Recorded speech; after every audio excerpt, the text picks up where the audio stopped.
जैसे मैं अपना कैमरा खोल के अपनी तरफ करती हूँ ना, तो मेरे को ऐसा लगता है मेरे पीछे कोई खड़ा है, ऐसा कि मेरे ही आसपास का कोई पोजेस हो गया है। इस गांव में एक राख का पुतला है, और अगर आपके घर के बाहर वो राख का पुतला रखा हुआ मिल जाए तो समझ जाओ आपके घर में कोई मरने वाला है। उसको फिर ऐसा आवाज आती है कि किसी के कदम चल रहे हैं, कोई चल रहा है। अब जैसे जैसे वो चीख रही है, वो राख का पुतला उसके पास आए जा रहा है, आए जा रहा है, आए जा रहा है। उसका गला दबाता है और उसे हवा में उठा देता है। अगले दिन वो अपने घर पे मरी हुई मिलती है। पापा वहाँ कौन खड़ा है, वो आंटी ऊपर क्यों बैठी हैं, वो आज भी यही है, वो आज भी आपको देख रही है कि वो औरत वहाँ क्यों लटक रही है। जो भी इंसान आपको थोड़ा झुका हुआ मिले, मान लो कि वो पोजेस्ड है। जब उसकी बेटी नाच ही रही होती है इन बॉडीज के बीच में, ये सब, वो आदमी अपने उसके पिता को भी मार देते हैं। वो हंस रही है, जोर जोर से हंस रही है, तालियां मार रही है। उस पूरे घर में लाल धब्बे होते हैं क्योंकि वो लड़की नाच नाच के अपने पूरे घर में घूमी होती है। जय श्री राम दोस्तों, आप सभी का स्वागत है अक्षय वशिष्ठ हॉरर शो पे, जहां पर हम बात करते हैं गोस्ट एक्टिविटीज़, पैरानॉर्मल एक्टिविटीज़ और ऐसी बहुत सारी एंटिटीज़ के बारे में, जैसे कि भूत प्रेत, कच्चे कल्पे, ब्रह्म राक्षस, यक्षिनी, योगिनी। मज़ा तब आता है जब हमारे साथ एक ऐसे गेस्ट जुड़ते हैं जिनके साथ कोई ऐसी आप बीती हुई हो, या फिर जो इस ही प्रोजेक्ट से रिलेटेड काम कर रहे हो। मतलब जैसे कि हम हॉरर में डील कर रहे हैं, तो हमारे साथ जो आज गेस्ट जुड़ी हैं वो पहले भी आ चुकी हैं। आप लोगों ने उनके पॉडकास्ट को काफ़ी पसंद किया था, काफ़ी प्यार दिया था, दोबारा बुलाने की रिक्वेस्ट की थी। और सबसे मज़े की चीज़ ये है, जब भी आती हैं अपने साथ कुछ ऐसे हॉरर किस्से लेके आते हैं जो कि बहुत ही ज़्यादा ज़बरदस्त होते हैं। तो आज हमारे साथ दोबारा जुड़ी है मुस्कान, और मुस्कान बताएंगी बहुत ऐसी दिलचस्प कहानियाँ और किस्सों के बारे में जो उन्होंने अभी रिसेंटली देखे हैं, सुने हैं और वो लेके आई हैं। तो मज़ा करते हैं आज पॉडकास्ट में और देखते हैं कितना ज़्यादा आज हमें जो है डर लगने वाला है। तो स्क्रीन पर सीधा बुलाते हैं मुस्कान को और उनसे पूछते हैं क्या चल रहा है ज़िंदगी में। कैसे हैं मुस्कान आप? मैं बढ़िया, आप बताइए। मैं बढ़िया हूँ। कैसा चल रहा है सब कुछ? ठीक ठाक चल रहा है, मतलब ऐसा हॉरर में हो अगर आप तो सब ठीक ठाक ही चलता है, कभी कुछ बहुत बढ़िया नहीं चलता। अच्छा, रिसेंटली अभी आपने बताया कि कुछ चीज़ें आपके साथ हुई हैं, जनता को बताना चाहेंगे एज अ फीमेल क्रिएटर? हाँ, तो मतलब मेरे को क्या लगता है ना, जो भी चीज़ आप कंज्यूम करते हो, ऐसा सब कहते भी हैं कि आप जिस चीज़ को ज़्यादा पढ़ते हो, लिखते हो, कंज्यूम करते हो, वही आपके साथ ज़्यादा होता है। जब मैं हॉरर में आई थी वो काफ़ी अनप्लान्ड था, मेरा कोई प्लान नहीं था कि मैं हॉरर क्रिएटर या ऐसे स्टोरी टेलर बनूंगी। बट क्योंकि वो लोगों को पसंद आ रहा था तो मैं बन गई। अब क्या हो रहा है धीरे धीरे, क्योंकि मैं इतनी कहानियाँ सुनाती हूँ, इतनी कहानियाँ लिखती हूँ, तो मेरे को ना हर जगह वही चीज़ें दिखने लग गई है। रिसेंटली ना, मैं पहले, अभी कोई मुझसे पहले पॉडकास्ट में पूछता था ना, कभी आपने घोस्ट को ऐसे फेस करा है, भूत देखा है? मैं मुझे नहीं नहीं नहीं, भगवान ना करे देखूँ। बट अगर आप कोई मुझसे पूछेगा तो हाँ, मुझे लगता है 1-2 बार तो देख लिया। उसका रीज़न मे भी यही है कि इतना बात कर लिया है तो शायद मे भी अट्रैक्ट कर लिया है खुद की तरफ। तो अभी मैं रिसेंटली कहीं पॉडकास्ट पे गई थी, एंड वहाँ पॉडकास्ट पे ना सब बात कर रहे हैं, सब ठीक कर रहे हैं। अब क्योंकि हर जगह मिरर वगैरह नहीं होता, तो नेक्स्ट मेरा ही शूट था और मैं अपने ऐसे बाल सेट करना चाहती थी। तो मैंने ना, जहाँ मैं बैठी थी बेसिकली उसके पीछे एक किचन था, और मेरे आगे 7 लोग बैठे हैं और कोई रात का टाइम नहीं हो रहा है, ऐसे 7-8 बज रहे होंगे, मतलब ठीक शाम का वक्त है। और मैं ना बस ऐसे अपना कैमरा खोलती हूँ, ऐसा अपना ऐसा बाल सेट करने के लिए कि नेक्स्ट मेरा ही है, उठ के जाएंगे। जैसे मैं अपना कैमरा खोल के अपनी तरफ करती हूँ ना, तो मेरे को ऐसा लगता है मेरे पीछे कोई खड़ा है उस किचन की एकदम एंट्रेंस पे।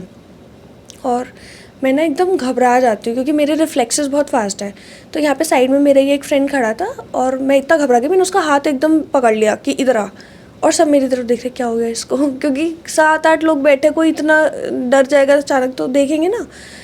तो वो देख रहा था, मैं नहीं अरे वो मैं बुला रही थी, प्यास लगी थी, पानी चाहिए, से बात टाल दी। तो मैंने ना उसके बाद 3-4 बार कैमरा में देखा कि अब भी दिख रहा है क्या, अब भी दिख रहा है क्या, और मुझे 3-4 बार ऐसा लगा कोई मेरे पीछे खड़ा है, कोई मेरे पीछे खड़ा है। अब क्योंकि मैं पानी का एक्सक्यूज़ ऑलरेडी दे चुकी थी, तो कोई किचन में गया, लाइट जलाई, पर जब लाइट जल रही है तो कुछ भी नहीं है। मतलब कभी होता है ना कि कुछ रखा है तो उसकी शैडो हो गई हो मे बी, बट ऐसा कुछ भी नहीं है, किसी चीज़ की शैडो क्रिएट नहीं हो रही, कुछ रखा नहीं है, सब खाली है, टाइल्स है, कुछ दिख भी नहीं सकता। एंड जब भी मैं पीछे मुड़ रही हूँ मेरे को ऐसा फील हो रहा है कुछ है। एंड वो जो आ रखे थे ना उस पॉडकास्ट पे, मतलब किसी और के गेस्ट आ रखे थे, वो किसी का भी ऑरा चेक करके बता सकते थे। अच्छा जी। हाँ, तो वो ना मेरे को बार बार ऐसा वियर्ड एक्ट करते हुए देख के बता रहे थे कि आप पे कुछ तो है, आप पे कुछ तो है टाइप्स, कि आपको ना आपका ऑरा वीक है, या आपको कभी कभी कुछ महसूस होता है, ऐसा करके मुझे थोड़ा बता रहे थे। और मैं उनको ऐसे हंसी में लगे, ऐसा कुछ नहीं होता, मेरे को तो कुछ नहीं दिखता, मैं तो ये करती हूँ वो करती हूँ टाइप्स बोल रही हूँ। बट जब मैं बोल भी रही हूँ ना, मैं बार बार पीछे चेक कर रही हूँ कि कुछ है, शायद कुछ दिख रहा है। उस इंसिडेंट के बाद मैंने ज़्यादा ध्यान नहीं दिया कि चलो कुछ होगा, मेरा वहम होगा।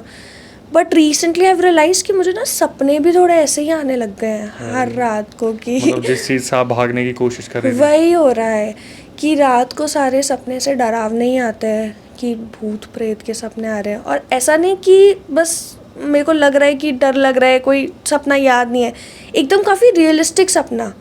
और ऐसा कि मेरे ही आसपास का कोई पोजेस हो गया है और वो इंसान पोजेस्ड हो गया और मुझे पता चल रहा है और वो मुझे ही तंग कर रहा है पोजेस होके, कि कभी मेरे को ऐसा गले से पकड़ के उठा दिया और मुझे एकदम बता रहा है कि तेरा वक्त आने वाला है करके, ऐसे बहुत डरावने टाइप सपने। और मैं उठ के एकदम हड़बड़ाहट में उठ रही हूँ, रात के 2-3 बजे उठ रही हूँ, फ़ोन चेक कर रही हूँ, 3 बज रहे हैं। नेक्स्ट डे उस इंसान को कॉल कर रही हूँ, भाई तो ठीक है, कौन है क्या नहीं है, बट वियर्ड चीज़ें हो रही है। तो हाँ, अब ये भी हो सकता है कि मैं ज़्यादा चीज़ें इन सबको देखती हूँ तो हो रहा हूँ। बट फिर मैंने 1-2 लोगों से और पूछा तो यही कहते हैं कि आप जब ज़्यादा बोलते हो ना तो आप अट्रैक्ट कर लेते हो। फिर एक बार मैं से अभी रिसेंटली कहीं गई भी थी, मेरे हाथ में ना ऐसे निशान पड़े हुए थे, तो किसी ने देखा ये निशान कैसे पड़े, मेरे को पता नहीं यार, मैं सो रही थी, शायद मेरे ही नाखून लग गए होंगे। तो उसने मुझे ऑर्डर आ दिया, कहता कि अगर ऐसे सोते सोते आपके शरीर पे से निशान आने लग जाए ना तो समझ जाओ कुछ गड़बड़ की बात है। तब से तो मैं एकदम भगवान की भक्ति में एकदम जा चुकी हूँ कि कुछ भी है खुद से दूर हो जाएगा। कोई सॉल्यूशन नहीं पता चला, कुछ कहाँ से आया क्या है, कुछ अभी कुछ पता नहीं, अभी अधूरा है वो। हाँ अधूरा है, एंड मतलब होपफुली नहीं है। व्हाट आई थिंक इसकी चलो वहम भी हो सकता है, या मे बी अगर है भी तो भगवान तो सब चीज़ फिक्स कर ही सकते हैं, ये भी कर देंगे, कोई बात नहीं।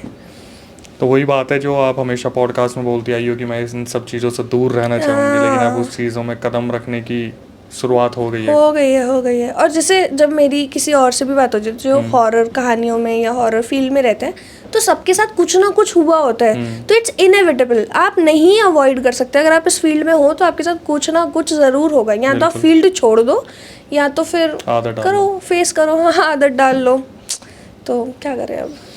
खैर अब आते हैं किस्सों पे जो आप लेके आई हैं। तो जनता को सबसे पहला किस्सा कौन सा बताने वाली हैं? मैं ना जब भी किसी ऐसी जगह के बारे में बताती हूँ जहाँ के लेजेंड्स लोगों को पता नहीं होते, तो लोगों को वो सुनने में बहुत मज़ा आता है। बिल्कुल। तो मैं आपको एक इंडिया के ऐसे गांव के बारे में बताती हूँ जिसका हर आदमी मरने से 3 दिन पहले ही पता लगा लेता है कि वो मरने वाला है।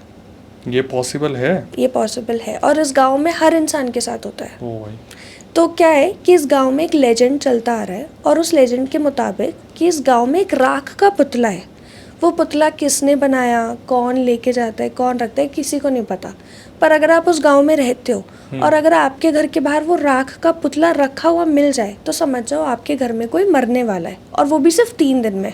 अब जैसे ही जिस दिन वो पुतला रखा हुआ मिलेगा ना, उसी रात को किसी की तबीयत बिगड़ना चालू हो जाएगी, मतलब वही वो इंसान होगा जो मरने वाला होगा। और ऐसा नहीं है कि किसी एक इंसान के साथ ऐसा हुआ है, मतलब ये जो हो रहा था ना कि अगर पुतला आपके घर के बाहर मिल रहा है तो आपके घर में कोई मर जाएगा, ये अभी से नहीं हो रहा था, ये काफ़ी सदियों से चला आ रहा था। तो कोई भी इंसान ना हिम्मत भी नहीं करता था कि उस पुतले को उसकी जगह से हिलाए या देखे कि क्या होगा अगर कोई फेंक देगा वगैरह। और सबको इस चीज़ से इतना डर लगता था क्योंकि 1-2 इंसान के साथ तो हुआ नहीं था, हर महीने किसी के आगे, किसी के घर के आगे पुतला मिलता था और कोई ना कोई मर जाता था।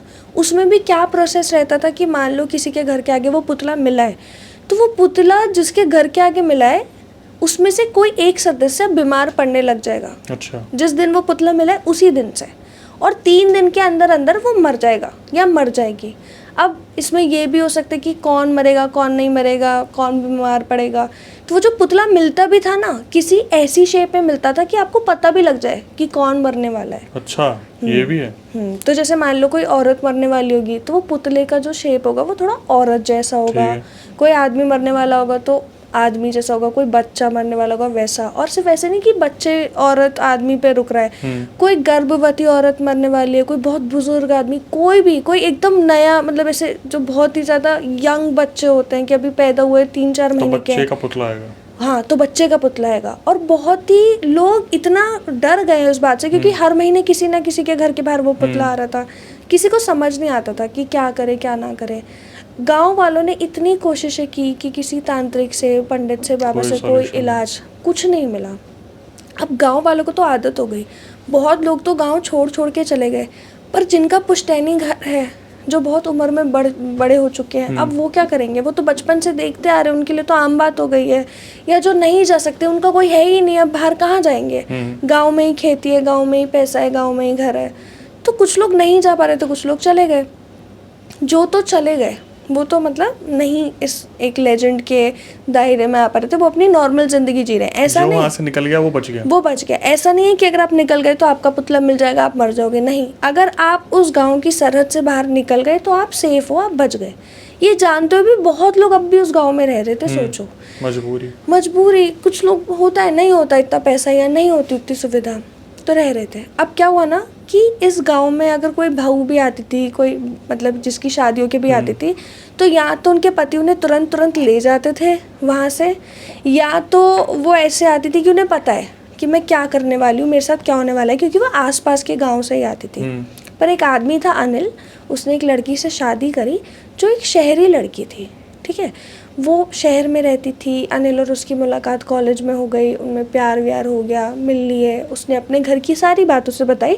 ये वाली बताई थी, ये वाली भी बताई, उसने सब बताया, गांव की बात, घर की बात। पर उसको लगा कि अरे ये तो गांव के लोग हैं, ये तो अंधविश्वासी है, ये तो मुझे डरा रहे हैं, ये है बहला रहे फुसला रहे। जब अनिल की शादी हो रही थी इस लड़की से, इस लड़की का नाम सुमन था, उसने शादी से एक रात पहले भी बताया कि सुनो, हम गांव में नहीं रुकेंगे ज़्यादा वक्त, जितनी रस्म होती है उतना करके निकलेंगे, अभी नहीं रुकेंगे। सुमन अब भी उसका मजाक उड़ा रही है, अरे ऐसा क्यों कर रहे हो, अब तो शादी होने वाली, अब तो सच बता दो, ऐसा थोड़ी होता है, ये थोड़ी होता है। पर अनिल और सुमन की शादी हो गई। अनिल और सुमन की शादी हुई, वो सुमन को ले आया। अब अनिल का क्या प्लान था, एक तो वो वैसे ही अब शहर में जाके पढ़ लिख चुका है, तो वो गांव में तो रहने वाला ही नहीं था। और फिर जिस गांव में इतनी दिक्कत हो तो कौन ही कैसे ही रहेगा, तो उसका प्लान था वो चला जाएगा। पर जैसे उनकी शादी वादी हुई ना, शायद इतना हेक्टिक स्केड्यूल हो गया क्या नहीं हुआ, जो अनिल की माँ थी उनकी तबीयत बिगड़ने लग गई काफ़ी ज़्यादा, ठीक है। तो अनिल ने सोचा यार अब माँ का ख्याल कौन रखेगा, मैं चला गया तो सुमन से वो यही कहता रहा कि 1 महीना रुक जाते हैं 1 महीना रुक जाते हैं, माँ ठीक हो जाएगी चले जाएंगे, 1 महीना रुक जाते हैं, माँ ठीक हो जाएगी चले जाएंगे। एक करते करते 3-4 महीने हो गए। अब सुमन को ना आते ही उसकी सास ससुर पड़ोसी सब ने बोला कि बेटा कभी कोई पुतला दिखे तो उसे देखना मत, अंदर चली जाना, अपने ससुर को सास को बताना, पति को बताना, तुम नहीं हो, तुम्हें कुछ नहीं पता। वो सुमन सबके मुंह पे हंस देती थी कि तुम तो मुझे झूठ बोल रहे हो, ऐसा तो कुछ नहीं होता, तुम अंधविश्वासी हो। अब इस पॉइंट पे उसे ये तो पता है कि सबको पता है, तो उसको लग रहा है सभी पागल है, मतलब मैं ज़्यादा होशियार हूँ, सब पागल है। तो वो सबको कह रही है नहीं ये तो अंधविश्वास है, ऐसा थोड़ी होता है।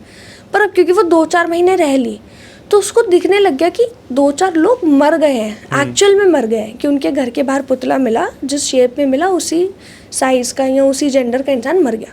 तो अब सुमन को क्या लग रहा है कि कोई गांव का ऐसा आदमी है जिसको पता है कि कौन किस घर में बीमार है, और वो उसी का पुतला बना के घर के आगे छोड़ देता है, और लोगों को लगता है ये कोई जादू है, टोट का टूना है, जो भी है। और अब सुमन इस बात को अपना साइंस से रिलेट कर रही है कि वो तो बहुत पढ़ी लिखी थी, तो वो तो मानती नहीं कि अगर ये अंधविश्वास नहीं है तो साइंस है। साइंस क्या है कि कोई है पढ़ा लिखा है इस गांव में जिसको सबकी बीमारियों के बारे में पता है, सबका पता है कि ये इतने दिन में मरेगा, उतने दिन में मरेगा, वो जाके रखाता है कि अगर कोई बच्चा पैदा हुआ है, बीमार पैदा हुआ है, उसे कोई दिक्कत हुई तो मर जाएगा, तो बच्चे का पुतला रख दिया। कोई बहुत बुजुर्ग है, 4 दिन से खांस रहा है, तो उसका पुतला रख दिया। सुमन को ये लग रहा था पूरी प्लानिंग चल रही है कि जो कर रहा है, हाँ, कि कोई तो है जो इस पूरे गांव को तंग करके रखा हुआ है। तो अब सुमन इस बात पे बिल्कुल नहीं मान रही। 2-3 महीने उसने डेथ देख ली, वो फिर भी नहीं मान रही। अब 4था महीना आता है और अब भी सुमन और अनिल इसी गाँव में रह रहे हैं अपनी माँ का ख्याल रखते हुए। अब माँ की तबीयत भी पहले से सुधर गई है, फिर भी ये यहीं रह रहे हैं। 4थे महीने में सुमन को अपने घर के बाहर एक राख का पुतला दिखता है। आ ही गया और वो होता है एक औरत के शेप में। अब सुमन को क्या लगता है कि मेरी सास बीमार है, इन लोगों को पता है मेरी सास बीमार है, वो शायद चल बसे, तो इन्होंने हमें तंग करने के लिए उनका पुतला रख दिया। सुमन चिल्लाने लग जाती है बाहर आके कि तुम मेरी सास को मारना चाहते हो, वो इतनी अच्छी औरत है, तुम सब पागल हो, अंधविश्वासी हो, तुम लोगों ने यहाँ पे क्या कर रखा है, तुम सब तांत्रिक हो, क्या हो। वो जाके सबको गाली देती है, सबको बहुत बुरा बुरा सुनाती है कि तुम सब अनपढ़ हो, गवार हो, गाँव में कुछ भी मानते हो, वो बहुत बुरा बुरा कहती है। फिर भी सब गाँव वालों से कहते हैं बेटी ऐसा मत बोल, बेटी दूर हो जा, बेटी घर चली जा। वो कहती है बेटी घर चली जा, वो इतने गुस्से में आ जाती है कि मैं घर चली जाऊँ, तुम मेरे घर के बाहर आए हो, देखो मैं क्या करती हूँ। वो गुस्से में अपने घर के अंदर जाती है और एक बहुत बड़ा डंडा लेके आती है और उस पुतले को ऐसे मारने लगती है। वो पुतला राख का ही था, वो एक दो उसमें टूट जाता है, उसकी जो राख होती है ना वो हवा से उड़ने लग जाती है। उस राख से बचने के लिए लोग, बुजुर्ग लोग, बच्चे सब भागने लग जाते हैं कि उस राख भी हम पे ना पड़ जाए, कि हम ना मर जाए। मतलब आज तक किसी ने उस पुतले को हाथ तक नहीं लगाया हाँ, था और इसने सुमन ने तोड़ उसे दिया। तो मतलब लोग इतना डर रहे हैं, सदियों से चलता आ रहा है, कोई आसपास भी नहीं जा रहा, और सुमन ने उसे तोड़ दिया। सिर्फ इतना ही नहीं, अगर किसी के घर के आगे राख का पुतला भी मिलता था ना, कोई हटाता भी नहीं था, वो अपने आप ही हटता था। मान लो अगर किसी के घर के आगे मिला, 3 दिन के अंदर तो मौत होनी है, 3 दिन बाद जब वो आदमी या औरत मर जाता था जिसके लिए वो पुतला आया था, वो पुतला रातों रात खुद गायब होता था। कि अगर अभी 2 मिनट पहले भी कोई बाहर देख के आया ना पुतला है कि नहीं, 2 मिनट बाद वो गायब मिलेगा। तो लोग इतना डर रहे हैं, इतना उन्हें यकीन है, इतनी चीजें चल रही है, और सुमन ने वो पुतला तोड़ दिया। आज तक उस पुतले को ना तो किसी ने रखते देखा, नहीं, ना उठते देखा, नहीं, बस वो अपने आप आ रहा है और अपने आप जा रहा है। और ऐसा भी नहीं है कि कोई रख के जा रहा हो, क्योंकि सभी डर रहे हैं ना। ऐसा कोई घर ही नहीं है जिसके आगे पुतला ना रखा हो। पूरे सारे समाज में हर घर के आगे पुतला रख दिया गया। अगर कोई है भी जो ये सब कर रहा है, तो एक घर तो बचेगा, अपने घर पे थोड़ी किसी को मारेगा। पर कोई नहीं बचा हुआ, सब डरे हुए हैं, और सबके चेहरे पे दिख रहा है वो डर। पर सुमन नहीं मान रही, वो तो नहीं आई है, वो तो पढ़ी लिखी है, वो नहीं मान रही। तो उसने वो राख का पुतला तोड़ दिया। अब जब उसने राख का पुतला तोड़ा, सब डर के अपने घर में चले गए, राख ना आ जाए, ये ना आ जाए। उसने अपने पति को बताया। उसके पति ने उस पर इतना गुस्सा करा कि तुम पागल हो, अब ना जाने हमारे घर पे क्या होगा क्या होगा, ये सब करके उसका पति तैयार हो गया, हम अगले दिन घर छोड़ेंगे। 3 दिन का वक्त होता है ना, हम अगले दिन घर छोड़ेंगे।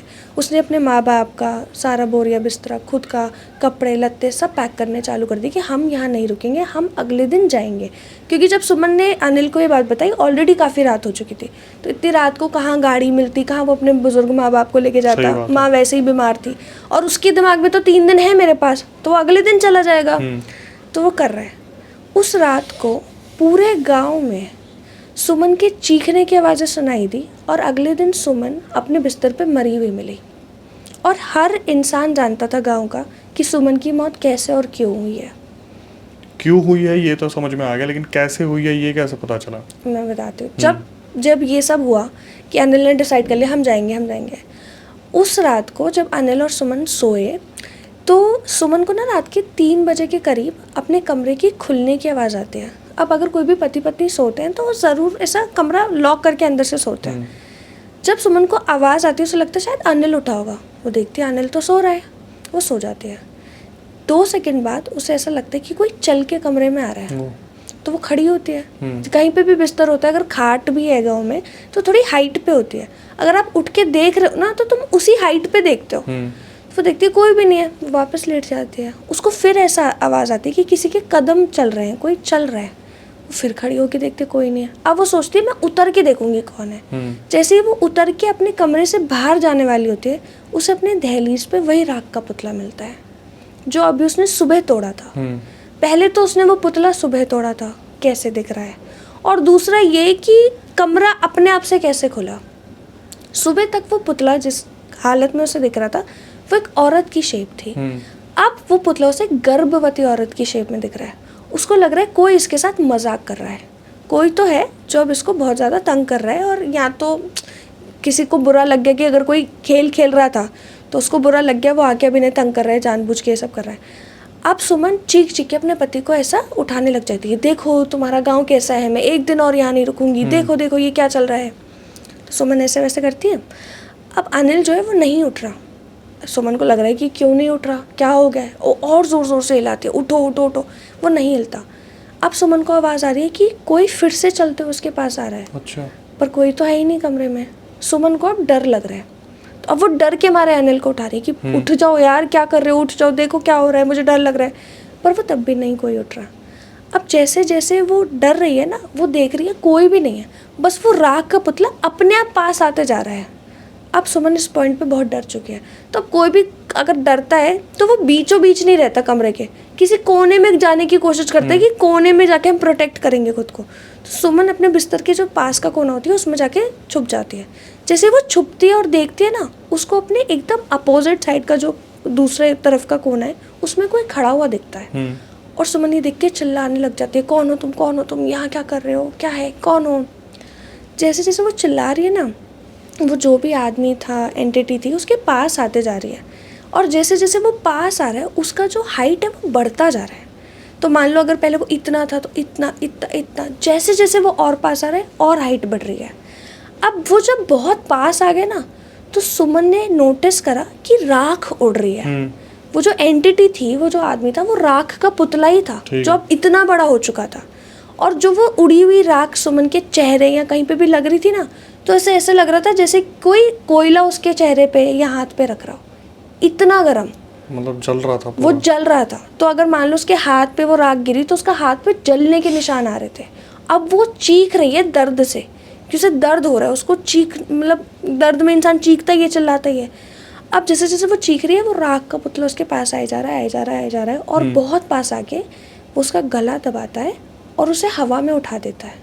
और अब सुमन का जो गला है वो आग से जल रहा है, क्योंकि राख से तो उसे वैसे ही जलन महसूस हो रही थी, साक्षात हाथ ही लगा अब तो हाथ ही आ गया, तो अब उसको पूरा जल रहा है। और वो चीख रही है, वो अपने हाथ भी लगा रही है ना हटाने के लिए, तो उसके हाथ जल रहे हैं, तो वो हाथ भी नहीं लगा पा रही, तो वो चीख रही है, चिल्ला रही है। अगले दिन वो अपने घर पे मरी हुई मिलती है और उसके गले पे हाथों के निशान होते हैं, मतलब कोई जलने के नहीं, पर जैसे अगर किसी का गला घोट के मार दिया वैसे निशान होते हैं। और अब क्या है कि सुबह सुबह जैसे ही 6-7 बजते हैं, जैसे ही थोड़ा सा भी उजाला होता है ना, पूरे गांव वाले सुमन के घर आ जाते हैं। और अब अगर कोई ऐसी सिचुएशन होती है कि मान लो कोई मतलब मरा हुआ आदमी औरत मिलती है, सबसे पहला शक जाता है पति ने मारा होगा अगर पत्नी मिली है, और पत्नी ने मारा होगा अगर पति मिला है। तो कोई भी इंसान अनिल पे शक नहीं करता, सबको पता होता है सुमन कैसे मिली, कैसे मरी। उसका रीज़न क्या है कि उस रात, जिस रात सुमन के साथ ये सब हो रहा था, गांव के हर इंसान को एक ही सपना आया, मतलब सबने सुमन की मौत को अपने सपने में देखा था। सबको यही सपना आया कि सुमन कैसे मरी, उसके साथ क्या क्या हो रहा था। हस्बैंड को भी आया था, हस्बैंड को भी आ रहा था, और सबने यही बात करी कि हमारे हाथ पैर भी नहीं उठ रहे थे, सारे स्लीप पैरालिसिस, सारे, कि हम बिटिया को बचाना चाहते थे, हम उठ नहीं पा रहे थे। अनिल रोए जा रहा है कि मैं अपनी बीवी को बचाना चाहता था पर मैं उठ नहीं पा रहा था, मैं कोशिश कर रहा था, मैं लड़ रहा था, मुझे मेरे सामने दिख रहा था कि जैसे मैं साक्षात वहाँ खड़ा हूँ, पर मैं हिल नहीं पा रहा था, मैं हिल नहीं पा रहा था। तो अनिल बहुत रो रहा था, बहुत रो रहा था कि तू इतना मत रो बेटा, क्या है, अब क्या करें, कोई बात नहीं। तो वो बताता है कि मेरी बीवी प्रेग्नेंट थी, मतलब 2 जाने गई हैं, 2 जाने गई हैं। तो इसका ये भी कनेक्शन है कि आपने देखा कि उसकी माँ तो बहुत वक्त से बीमार चल रही थी, जो पुतला आया वो औरत का आया था, मरने उसकी माँ वाली थी, इसने लाठी मार के खुद पे ले ली। और जो नेक्स्ट पुतला है वो एक गर्भवती औरत का आया, ओहो, तो ये इसलिए ये मर गई, और वही पुतला इतना बड़ा होके इसे अपने साथ ले गया। और उस दिन के बाद से, जिस दिन ये हादसा हुआ, जिस दिन ये घटना घटी, किसी के घर के आगे भी अगर वो पुतला रखा होता है, लोग उस जगह से मतलब गुजरते भी कोने से हैं कि गलती से हमसे वो ना टूट जाए, क्योंकि इतनी दर्दनाक मौत मिली सुमन को अपनी गलती की, बेवकूफ़ी की वजह से, कि अब सब बहुत डरते हैं। ये लेजेंड की सुमन के साथ क्या हुआ, ये भी एक लेजेंड ही है गांव वालों के लिए। ये हर जनरेशन के साथ पास होता हुआ जाता है, मतलब कि अभी मान लो अगर 15 साल पहले भी हुआ होगा, तो जो भी बच्चा पैदा हुआ है, बच्चे बच्चे को सुमन की कहानी पता है। और कोई भी अब अपने घर पे शहर की बहू नहीं लाता कि कहीं उसके साथ बे ना हो जाए, करता है तो बाहर ही शादी करता है। और वो गांव में आज भी घरों के बाहर पुतले मिलते हैं, और जिसके घर के बाहर पुतला मिला वो आदमी मर जाता है, या औरत जिसका भी पुतला मिला। गांव खाली नहीं हो पा रहा, लेकिन ये प्रथा चलती चल रही है, प्रथा चलती जा रही है, और इसका ना ही कोई शुरुआत पता, ना ही कोई अंत, नहीं कोई अंत। ये भी नहीं पता कि कब चालू हुआ, बस एक दिन एट रैंडम एक पुतला मिल गया, उसके अंदर मौत हो गई घर पे, फिर दूसरी बार, फिर तीसरी बार, तो ये हर महीने की बात हो गई। तो अब बस यही है, अब लोग कहते हैं कि ऐसा एक गाँव है जिसमें ये सब हो रहा है, मैंने सुना और मुझे लगा सच है, मैंने थोड़ा रिसर्च करा, तो अब देखो। क्या हैरान कर देने वाला किस्सा है यार। मतलब ऐसे गाँव में तो भाई ये सोचना कि अगर गलती से वहाँ कोई घूमता फिरता भी पहुँच गया एक रात रुकने के लिए, उसी का पुतला तैयार हो जाएगा। रिसर्च करते टाइम दिमाग में आता है थोड़ा डर का माहौल, कुछ ऐसा एहसास? मतलब ऐसा ही मैं जैसे आपको बता रही हूँ कि अब तो मुझे बहुत ज़्यादा फील होने लग गया है। जब मैं रिसर्च करती हूँ ना, तो मैं कुछ भी देख रही होती हूँ, पहले तो ऐसा बोलते हैं ना कि अगर आप कुछ, आपके आसपास कोई हो तो आपको ऐसा हवा महसूस होती है, ठंडी हवा का झोंका महसूस होता है। मैं कभी बहुत क्योंकि अगर आप कहानी लिखते हो ना, अगर आप ऑथर हो या आप कहानी लिखते हो, तो आपको बहुत कॉन्सेंट्रेट करना पड़ता है, सच बात है, और बहुत ऐसा खो जाना पड़ता है उस दुनिया में। तो जब भी मैं लिखती हूँ ना, ऐसे बहुत बार होता है कि कोई मुझसे बात भी कर रहा है कि अरे मुझे सुनाई भी नहीं दे रहा, मैं ध्यान भी नहीं दे रही, पर एकदम ऐसा होता है लिखते लिखते ऐसे एकदम ठंडक महसूस होती है। चाहे मैं एकदम बिना पंखे के भी लिख लूँ, वैसे ऐसे लिखती नहीं, पर पंखा वंखा अगर ऐसी कुछ भी चल रहा है तो एकदम ऐसे ठंडक महसूस होगी और मतलब ऐसे शिवरिंग हो जाएगी पूरी बॉडी में। और जैसे वो होता है ना, तो मेरे को ऐसे लगने लग जाता है कुछ तो है, और मैं डर के मारे फिर या तो वो काम छोड़ देती हूँ या तो थोड़ी देर के लिए कुछ देखने लग जाती हूँ, कुछ और काम करने लग जाती हूँ, मतलब कुछ भी करके खुद को डिस्ट्रैक्ट करने की कोशिश करती हूँ। एंड पहले तो मतलब मेरा थोड़ा सा था कि मैं सिर्फ खुद के लिए स्टोरीज बना रही हूँ, अपने लिए रिसर्च कर रही हूँ। अब मेरा पूरा काम सिर्फ हॉरर से रिलेटेड है, मैं दिन रात वही काम कर रही हूँ, और वही काम करने की वजह से मुझे दिन में 4 बार तो डर ही लग रहा है। तो अब क्या करूँ, तो कोई वो भी नहीं है। इन सब चीज़ों में घर वालों का क्या कहना है? अब मैं अपने घर वालों के साथ नहीं रहती ना, तो जब मैं रहती थी तो वो लोग कहते थे बेटा मत कर, कुछ और सुना दे, क्या हो गया, अरे कतल वतल सुना दे, कुछ तो दया कर ले। तो पर उन्हें भी पता है कि देखो मेहनत कर रही हूँ, चल रहा है, मैं भी नहीं छोड़ सकती अब, और मेरा काम भी है, अब यही फील्ड है, नहीं छोड़ सकते हैं। तो फिर वो भी सपोर्टिव है, बट वो अपनी तरफ से कोशिश करते रहते, ये पूजा कर लो, यहाँ इस मंदिर चले जाओ, ये भगवान जी को आरती पूजा करा करो, ये मंत्र बोला करो। वो अपनी तरफ से फुल रेडी रहते हैं कि क्या बता दें हम आज नया इसे। चलो मैं यही कहना चाहूँगा कि अब आपका हमारी दुनिया में स्वागत है। Thank you. हम सारे जितने भी हैं पैरानॉर्मल पे जो काम कर रहे हैं वो सब भुगत भोगी हैं, लेकिन अब आपने कदम रखा है। नहीं तो हमेशा पुराने पॉडकास्ट में आप यही बोलते थे कि मैं इन चीज़ों से दूर रहना चाहूँगी, बच के रहना चाहूँगी, कभी नहीं घुसना चाहूँगी, लेकिन अब आपको चूज़ कर लिया गया है। अब तो नो गोइंग बैक। चलिए आते हैं इससे जो बाद वाला किस्सा उस पर। ठीक है। अब जैसे मैं आपको बता रही हूँ ना कि मतलब अगर आपको चुन लिया जाता है तो आप नहीं हट पाते इस बात पे, या जैसे ये हो गया कि आपने फील्ड में कदम रख लिया तो नहीं जा पाते। मैं आपको एक ऐसी कहानी सुनाती हूँ जो मुझे मेरे एक फॉलोअर ने सुनाई थी, और उसने जब ये मुझे कहानी सुनाई तो उसका पहला सेंटेंस ये था, मैं भूतों से बात कर सकती हूँ। आप सोचो, आपको अगर कोई लेडी, औरत, लड़की आके बोली मैं भूतों से बात कर सकती हूँ, तो आप क्या ही रिस्पॉन्स दोगे? अच्छा, बढ़िया, गुड। मैं कहा अच्छा ओके, तो क्या हुआ, कैसे कर सकते हो ये वो? तो कहती है मैं आपको ना अपने खानदान की कहानी बताती हूँ। तो इस लड़की का नाम मैं नहीं रिवील करूँगी, बट इस स्टोरी के लिए मान लेते हैं इसका नाम ऋतिका है। ठीक है। तो ऋतिका मुझे आके बोलती है कि मैं आपको कहानी बताती हूँ, मेरे ख़ानदान में ना हर घर में, चाहे वो कोई भी हो, मेरे पूरे ख़ानदान में पहली लड़की ही पैदा होती है, और जो भी लड़की पैदा होती है ना वो भूतों को देख सकती है। कहा ये तो बहुत वियर्ड बात है, ऐसा क्यों? तो कहती है हमारे ख़ानदान पे एक श्राप है, और वो सिर्फ श्राप लड़कियों पे ही आता है। तो वो मुझे बताती है कि सालों सदियों पहले, काफ़ी लाइक 60-70 ईयर्स बैक है, मे बी उससे भी पहले, क्या हुआ था कि इनके ख़ानदान में एक लड़की की शादी हुई थी, और वो शादी करके यहाँ पे घर पे आई थी। अब ये इतनी पुरानी बात है कि जहाँ पे दहेज प्रथा बहुत चलती थी। तो वो जो लड़की थी, वो जो औरत थी, वो बहुत गरीब घर की थी, और वो इतने गरीब घर से थी कि वो नहीं ला पाई दहेज। वो वैसे उसकी मंदिर में शादी हो गई, दहेज नहीं ला पाई। तो जो ऋतिका के घर वाले, जो भी उस टाइम के घर वाले थे, वो ना उस लड़की को बहुत तंग करते थे। मतलब पूरे दिन रात ताने सुनाते रहते थे, तू कुछ नहीं लाई, तू तो यहाँ पे भी हमारा खाने आई है, तेरे आने से एक इंसान की रोटी बढ़ गई, तेरा आने से कुछ हमारे घर नहीं आया, बहुत बुरा बुरा सुनाते थे। और वो लड़की बेचारी बस सहे जा रही है। वो लड़की काफ़ी महीनों तक, सालों तक सहती है, मतलब वो 1 साल तक तो रहती है। 1 साल में वो प्रेग्नेंट हो जाती है। प्रेगनेंसी में भी एक ऐसा टाइम होता है प्रेगनेंसी का, जब आपको ना आपके परिवार वाले बहुत प्यार से रखते हैं, आपको बस सर पे चढ़ा के रखते हैं। वो घर वाले उससे घर का पूरा काम करवा रहे हैं, उस पर टॉर्चर कर रहे हैं, उसको मतलब ताने सुना रहे हैं, अब भी उसके साथ अच्छा नहीं कर रहे। इस चक्कर में उसका बच्चा नहीं रह पाता, उसका बच्चा गिर जाता है। जब उसका बच्चा गिरता है वो एकदम पागल हो जाते हैं, वो अपनी जान लेने की कोशिश करने लग जाते हैं। 2-3 बार तो उसे घर वाले बचा लेते हैं कि ये क्या कर रही है, तो हमें जेल पहुंचवाएगी, तो हम पे नाम लगवाएगी, हमारे खानदान को बदनाम करेगी। वो उसे समझने की बजाय और तंग करने लग जाते हैं कि तू तो हमारे खानदान को खाना चाहती है, तू तो चुड़ैल है, ये है वो है। उस पर बहुत एलिगेशंस लगाते हैं, बहुत बुरा करते हैं उस औरत के साथ। अब जब कोई आपके साथ इतना बुरा कर देता है ना, आपको फिर फ़र्क ही नहीं पड़ता, ऐसी तैसी कराओ।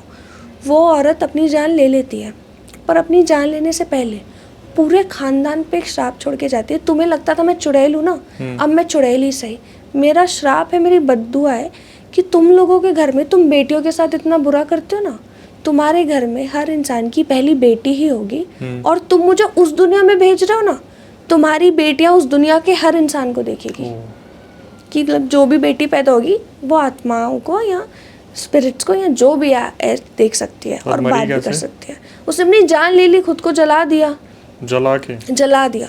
और जब किसी की इतनी बहुत ही बुरी दर्दनाक मौत होती है और वो कुछ ऐसा बोल के चले जाए, वो तो लगता ही है।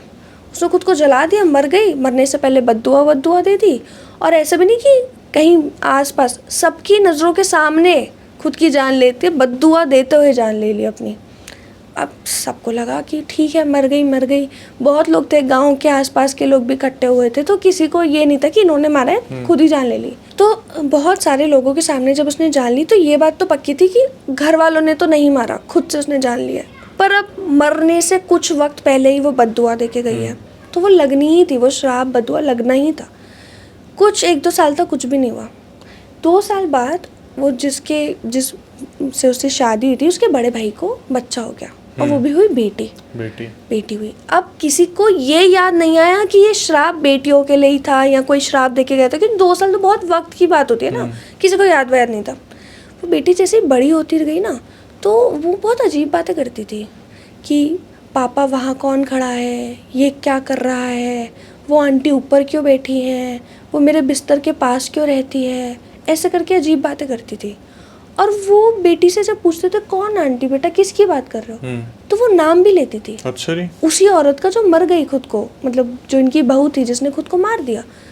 और सबको लगता था इस बच्चे को कैसे पता। पहले तो 2-4 वक्त सबको 2-4 महीने, साल, टाइम सबको लगने लगा शायद इसने किसी से सुन लिया हो, हमारे मुँह से सुन लिया हो, किसी आसपास से, पड़ोस पड़ास से सुन लिया और बोलने लग गई है। पर कोई बच्चा इतना बार बोल रहा है कि वो वहाँ क्यों बैठी है, वो उल्टी क्यों लटकी है, ये ऐसा क्यों है, वो वैसा क्यों है, तो इतना कोई झूठ नहीं, बच्चा नहीं बोल सकता। और वैसे ही आपने भी सुना होगा कि बच्चे जो होते हैं ना, जब कोई भी बच्चा जैसे पैदा होता है, जब तक वो बहुत एक सर्टेन एज का नहीं हो जाता, मान लो 6-7 ईयर्स ओल्ड, हाँ 6 मंथ्स तो है ही, पर 6-7 साल का भी जब तक वो नहीं होता ना, तब भी मतलब आपका ब्रेन डेवलप नहीं होता। आप एनर्जीज बहुत वल्नरेबल होते हो, आप सारी एनर्जीज देख सकते हो। आपको नहीं पता कि कौन इंसान है, कौन इंसान नहीं है। जैसे कुछ बच्चे होते हैं ना जो कहते हैं मेरा इमेजिनरी फ्रेंड है, उनके लिए वो इमेजिनरी नहीं है, उनके लिए वो रियल फ्रेंड है। हमको नहीं दिख रहा तो हम कहते हैं अरे तो इसका ऐसा ही दोस्त है, मानता है, बच्चा है। और सबका होता है, मतलब ऐसे बहुत कम लोग होंगे जो कहेंगे हमारे तो बचपन में कोई ऐसा दोस्त था ही नहीं, क्योंकि बच्चों को ना 6-7 साल की उम्र तक तो दिखता ही दिखता है, और जब वो बहुत छोटे होते हैं तब तो बिल्कुल ही दिखता है। और जब मतलब थोड़े बड़े भी होते हैं तब भी शायद प्रॉपर ना दिखे तो महसूस तो होता ही है। तो अब जो लड़की 2-3 साल की उम्र से ऐसी बातें कर रही है, 6-7 साल की हो गई तब भी ऐसी ही बातें कर रही है, और उसके बाद अभी उनका कोई घर पे बच्चा भी नहीं हुआ, कोई लड़की भी नहीं हुई, तो उनके पास बस यही है। तो जिसके घर पे मतलब जिसकी बेटी पैदा होती है उसको होता है कि अरे उसकी बहू कह के मरी थी, कहीं वो श्राप हमारी बेटी पे लग तो नहीं गया। वो बहुत तांत्रिकों पे जाते हैं अपनी 6-7 साल की बच्ची को लेके कि देखो कहीं हमारी बच्ची पे कुछ हुआ तो नहीं। वो जिस भी तांत्रिक पे जाए वो बस यही बोले कि इस पे श्राप है, इस पे श्राप बता रहे सारे तांत्रिक। ऐसा नहीं कि कुछ चेक करके, कुछ कहानी सुन के या कुछ तुम्हारी बातों पे झूठ बोल के। पहले के टाइम पे तो वैसे ही झूठ वूठ इतना कम होता था और सच में सब कुछ बहुत रियल ऑथेंटिक होता था। तो जैसे वो उनके पास भी जा रही कि हमारी बिटिया वो पहले इस पे श्राप है, कर लो। अब उनको लगने लग गया कि हम अपने बच्चे को कैसे बचाएं, उस बेचारी की तो क्या ही गलती है। अब आपको पता है कि आपकी बेटी देख पा रही है भूत को, आप इसमें कुछ कर नहीं सकते। आप तांत्रिक पे, बाबा पे, सब पे चले गए, सारे मौली धागे पहनवा लिए, सारे पंडितों पे चले गए, सारे मंदिरों पे चले गए, कुछ भी काम नहीं कर रहा। सब बता रहे हैं कि इस पे श्राप है और तुम्हारे ही किया करे का श्राप है। जो तुम्हारे खानदान ने करे वो तुम्हारा ही तो खानदान भोगेगा ना। तो हम कुछ नहीं कर सकते, कोई भी किसी को सोल्यूशन नहीं बता के दे रहा। वो लड़की ना धीरे धीरे बड़ी होती है। वो लड़की जब बड़ी होती है वो बहुत वियर्ड तरीके से बड़ी होती है। वो इंसानों से ज़्यादा बात ही नहीं करती, ना अपने माँ बाप से इतना मतलब रखती है, ना इंसानों से बात करती है, ना कुछ, किसी से बातचीत नहीं, कम मतलब आना जाना, कोई दोस्त नहीं, पढ़ाई में मन नहीं। वो पढ़ाई तक नहीं करती, बहुत छोटी। पहले तो वैसे ही लड़कियों को इतना नहीं पढ़ाते थे, पर वैसे ही वो अपने आप से कि पढ़ाई में मन नहीं है करके खुद से बातें करती थी, खुद पे रहती थी। उस लड़की को उस औरत के साथ, वो जो बहू के साथ क्या था, क्या वो सब पता था बिना किसी के बताए हुए, क्योंकि उसका मानना था कि वो उससे बात कर पा रही है और वो यही है इसी घर में। और वो बोलती भी थी, पापा देखो आपने उनके साथ क्या करा, वो आज भी यही है, वो आज भी आपको देख रही है, ऐसे करके अपने घर वालों को ही डरा रही है कि वो तुम सबको देख रही है, वो तुम सबसे बदला लेगी, ये करेगी वो करेगी। वो बच्ची बड़े होते होते ना तंत्र विद्या में चली गई, मतलब उसका मोह माया में लगा ही नहीं, कभी मन ही नहीं लगा। क्योंकि आप सोचो ना, कोई इंसान बड़ा हो रहा है, वो देख ही ये सब रहा है, तो वो कैसे पढ़ाई वढ़ाई जिंदगी मोह माया में लगेगा। वो तंत्र विद्या ये सब में ही चली गई। 18-19 की उम्र में वो घर से भाग गई। कहाँ भागी, किसके साथ भागी, किसी को नहीं पता। जब तक वो 18-19 की हुई, ऑफकोर्स तब तक और भी बच्चे घर में पैदा हो चुके थे। जो भी लड़का तो पैदा होता ही नहीं था, फर्स्ट दूसरा ही पैदा होता था लड़का। जो भी पैदा होता लड़की, सबका यही स्टोरी कि देख पा रहे हैं, बात देख कर पा रहे हैं कि 2-3 साल से ही कि वो औरत वहाँ क्यों लटक रही है, या ये आदमी ये क्यों बोल रहा है, ये ऐसा क्यों कर रहे हैं। मतलब सेम रिपीट हो रही है हिस्ट्री कि ऐसा उन सबको दिख रहा है, वो सब बता रहे हैं, उन सबको उस औरत की कहानी पता है और वो सब उस औरत से बातें कर रहे हैं। और वो औरत या वो औरत की आत्मा या उसकी जो प्रेजेंस थी, वो उन बच्चियों को बस भड़का ही रही है खुद के घर वालों के लिए। अच्छा जी। तो जो अप अंटिल लाइक ऋतिका से 2-3 पीढ़ी पहले तक मान लो, या 2-3 बहनों पहले तक मान लो, जितनी भी लड़कियां आ रही थी, या तो वो तंत्र विद्या के उसमें जा रही थी, या तो वो अपने घर वालों से भाग रही थी। कोई भी बेटी उनके घर रुकी ही नहीं। मतलब ऐसा श्राप लगा उनके घर कि कोई बेटी रुकी नहीं। पर फिर थोड़ा मॉडर्न ज़माना हो गया, ठीक है, सबको कहानी पता चल गई, बचपन से ही बताया गया कि तुम्हें दिखेगा, तो 1-2 लोग रुक गए।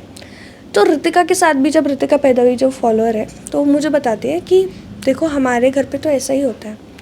पहली मैं भी अपने घर की बड़ी बेटी हूँ, मेरा छोटा भाई है, और मेरे घर वालों को मुझसे यही उम्मीद है कि मैं एक दिन भाग जाऊँगी। अच्छा जी। क्योंकि यही हो रहा है ना, कोई रुक ही नहीं रही है। या मैं भाग जाऊँगी या मैं इन लोगों पे कुछ कर दूँगी, या मेरे को भी भूत दिखता है तो मैं भी कुछ गलत ही करूँगी। तो मेरी को तो, इन लोगों को तो मुझसे कोई उम्मीद नहीं है, और मेरे को भी वो औरत की कहानी पता है, मेरे को मेरी बहनों की भी कहानी पता है, मेरे को ये भी पता है कि मेरी कौन सी बहन कहाँ है, कैसे मरी, कब मरी, कहाँ भागी, मुझे सब पता है। और सिर्फ मुझे नहीं, घर की सारी बेटियों को सब पता है। क्योंकि सबको ऐसी पावर्स है ना कि आप भूतों को तो देख ही सकते हो, आपके अंदर, हाँ आपके अंदर वो पावर तो है। आप उस औरत को तो देख ही पा रहे हो जिसने ये श्राप चालू करा। आपको ये सब पता है कि आपकी बहनों के साथ भी क्या हुआ, आपकी बहनों के दिमाग में क्या चला, आपको सब पता है। तो सारी बेटियों को पता है। मैं कहा ठीक है, आपका तो काफ़ी ट्रैजिक स्टोरी, आप मुझे क्यों बता रहे हो। कहती देखो मैं आपकी इतनी कहानियाँ सुनती हूँ, जब मैं किसी को बताती हूँ कि भूत होते हैं, मुझे भूत दिखते हैं, वो तो कोई मेरे पे यकीन ही नहीं करता। सब कहते हैं भूत नहीं होते, तू पागल है, तू पागल है। और मैंने अपनी कहानी किसी को सुना ही नहीं पाई आज तक। मैंने सोचा कहीं एक इंसान को तो मैं अपनी कहानी बताऊँ कि मेरे खानदान में क्या चलता आ रहा है। तो आपको मतलब अब तक दिखते हैं भूत। तो कहती है अगर मैं किसी इंसान से मिल भी रही हूँ ना, या मैं किसी के घर भी जा रही हूँ, तो मैं बता सकती हूँ कि उसके घर पे क्या है क्या नहीं है। और अगर किसी के ऊपर ऐसा पोजेशन है तो मैं उसे देख के बता सकती हूँ। मैंने पूछा कैसे, कि आपको कैसे दिखता है। तो कहती है देखो जो भूत होते हैं ना, वो इंसान के शेप में तो होते नहीं। तो मान लो अगर इस एक्स इंसान पे है पोजेशन, तो उस इंसान के पीछे एक बहुत बड़ी काली शैडो होगी, और वो काली शैडो से वो इंसान घिरा हुआ होगा। मतलब उस काली शैडो के हाथ ऐसे टाइप्स आएंगे, और वो इंसान उससे लटका हुआ एकदम घिरा हुआ होगा। और ऐसे पता चलता है कि कोई भूत प्रेत की बात आपसे चिपकी हुई है। और वो जितना टाइम तक रहती है ना, वो उतना उसका कद बढ़ता रहता है। तो इससे ये भी पता चल जाता है कि कौन कितने टाइम से पोजेस्ड है। और अगर आप देखोगे मैं, तो फिर आप क्या, हम नॉर्मल ह्यूमंस क्या साइंस कर सकते हैं, देख सकते हैं। तो कहते हैं कि जो भी इंसान आपको थोड़ा झुका हुआ मिले, मान लो कि वो पोजेस्ड है, मतलब कोई बहुत यंग इंसान है, फिजिकली काफ़ी फिट है, बट उसका जो पॉस्चर है वही थोड़ा झुका हुआ है ना, तो मान लो कि उस पर कुछ तो दिक्कत है। क्योंकि जब आपके ऊपर एनर्जी इतनी रहती है ना, तो आपकी बॉडी भी एनर्जी से ही बनी है कहीं ना कहीं, तो आपकी बॉडी पे असर आता है। जैसे करके उसने मुझे अपने ख़ानदान की स्टोरी बताई, विच इज़ थोड़ी डरावनी, यूनिक, मैं क्या बोलूँ। मैंने उसे बोला ठीक है यार, कोई बात नहीं, अब इतना स्ट्रेस मत लो, आप चिल करो, आप अब क्या ही बोलती हो, अगर ठीक है कोई नहीं यार, अब दिखता है तो ठीक है, आप थोड़ा रेस्ट करो, ये वो। फिर हमने से नॉर्मल, मतलब बहुत कैजुअल तरीके पे बात एंड कर दी कि मैं उसे क्या ही बोलूँ कि ठीक है मत देखो, लेकिन क्या बात है। तो कहते कोई बात नहीं, मैं बस अपनी दिल की बात किसी से बोलना चाहती थी, मैंने बोल दी, ठीक है। बस अचानक से बस एक लाइन आती कि मैं अपनी बातें कभी किसी को बताती नहीं, क्योंकि जिसको मैं बता पाती हूँ वो फिर देखना शुरू कर देता है। हाँ, और फिर मेरे को भी, अब मैं भी कहीं जाऊँगी तो मैं भी देखूँगी इसका पोस्चर तो नहीं मुड़ा हुआ, ये तो नहीं है, वो तो नहीं है। और खैर मैं तो ध्यान ही नहीं देती। तो भाई क्या चल रहा है दिन दुनिया में, कोई ऐसे भी चीज़ों को देख पा रहा है, ऐसे परख पा रहा है, बता पा रहा है, उनका तो समझ में आता है जो लोग पोजेस हो गए हैं कि उनकी एक थर्ड आई ओपन हो गई या फिर वो इन सब चीज़ों को महसूस कर पा रहे हैं। लेकिन अब खैर बुरा मत मानना जनता, लेकिन ऐसा हो रहा है कि जो भी मुझे मिलता है अक्सर यही बोलता है कि मैं इन सब चीज़ों को देख पा रहा हूँ और महसूस कर पा रहा हूँ। ठीक है, देखो अगर कोई मेरे को फॉलोअर आके कहानी बताता है ना, तो मैं उसे सीरियसली ही लेती हूँ, क्योंकि यार चलो तुम 10 लोग में से 4 लोग झूठ बोल रहे हैं, 6 झूठ बोल रहे हैं, कोई 1 4 1 2 कोई तो सच बोल रहा होगा। और अगर कोई एक इंसान भी सच बोल रहा है मतलब एग्जिस्ट तो करता ही है, और अगर एग्जिस्ट करते हैं तो क्या पता उसको भी दिख रहा हो। मुझे नहीं दिख, अब तो मेरे को भी लगता है कि कुछ है, तो फिर मैं उसको कैसे बोल सकती हूँ कि झूठ बोल रहे, सच बोल रहे। मैं तो हाँ यार ठीक है, तुम दूर रहो, ठीक रहो, खुश रहो, मुझसे भी दूर रहो थोड़ा। राह पे चलते हर दूसरा इंसान बस 2 ही सवाल करता है कि या पहला क्वेश्चन कि भाई ये चीज़ें होती हैं, और दूसरा जो मिलता है वो यही आता है कि हम इन सब चीज़ों को महसूस कर पाते हैं। तो मेरे को ऐसा लगता है अब दुनिया में साइकिक चल रहे हैं रोड पे जो महसूस कर पा रहे हैं। हाँ, कुछ तो देखो फेक भी होते हैं, पर आई वुड स्टिल से देखो भूत प्रेत एनर्जी तो होती है, क्योंकि ये बहुत ईगोइस्टिक बात है कि होती नहीं, तो मतलब हम अकेले इंसान इस दुनिया पे भटक रहे हैं, क्या हो रहा है फिर हमारे मरने के बाद, क्या हो रहा है। फिर अपने मेहंदीपुर बालाजी में क्या हो रहा है और क्या इतनी हो जो रहा है, जगह है वहाँ पे क्या चल रहा है, सब कुछ बहुत चीज़ है। बट हाँ, कुछ लोग इसको झूठ में एग्जैजरेट करके भी बोलते हैं। अब मेरे को भी नहीं पता कौन सच बता रहा है कौन झूठ बता रहा है। कभी कभी आप रिसर्च करते हो, आपको क्या पता जो आपकी रिसर्च है वो ऑथेंटिक है कि नहीं है।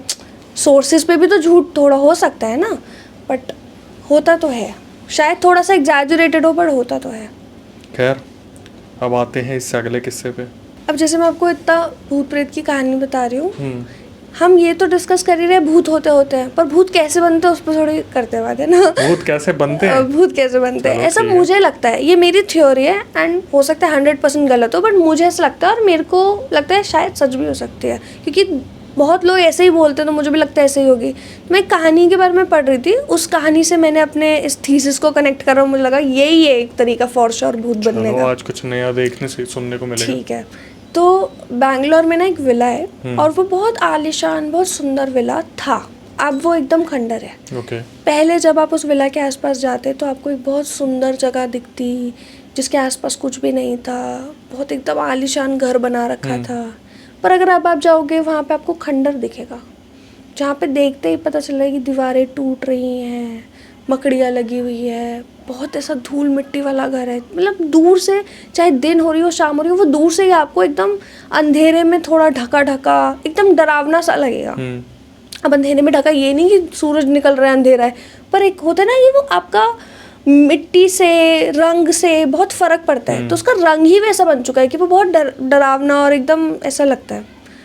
उस विला की ना एक स्टोरी है।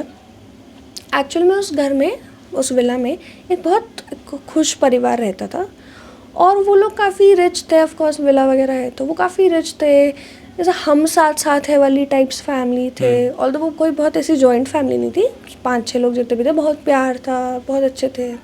कोई पड़ोसी थे तो उस विला के थे नहीं, आसपास कोई ज़्यादा घर नहीं थे, पर जितने भी लोगों ने जानते थे, रिश्तेदार दोस्त, सब उनकी मतलब बहुत तारीफ़ की, इनसे बेस्ट ख़ानदान परिवार कोई हो ही नहीं सकता। अंधा यकीन करते थे सब पे, किसी की गरीब की मदद करने से नहीं रुकते थे, कोई दोस्त आ जाए उससे पैसे देने से नहीं रुकते थे, बहुत अच्छे लोग थे। अब क्या होता है, जब आप बहुत अच्छे होते हो ना, तो आप बहुत अच्छे टारगेट भी होते हो, आप बहुत इजी टारगेट होते हो। अगर किसी को पता है कि ये आदमी अमीर है, रईस है, और ये आदमी ऐसे ही पैसे दे देता है, तो मतलब इसके पास पैसा होगा बहुत।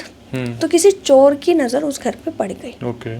ठीक है, तो कोई चोर, 3-4 चोरों ने डिसाइड करा कि ये लोग तो बहुत अमीर हैं, हम इनके घर पे डाका मारेंगे, हम इन लोगों को लूटेंगे। वो लोग चले गए।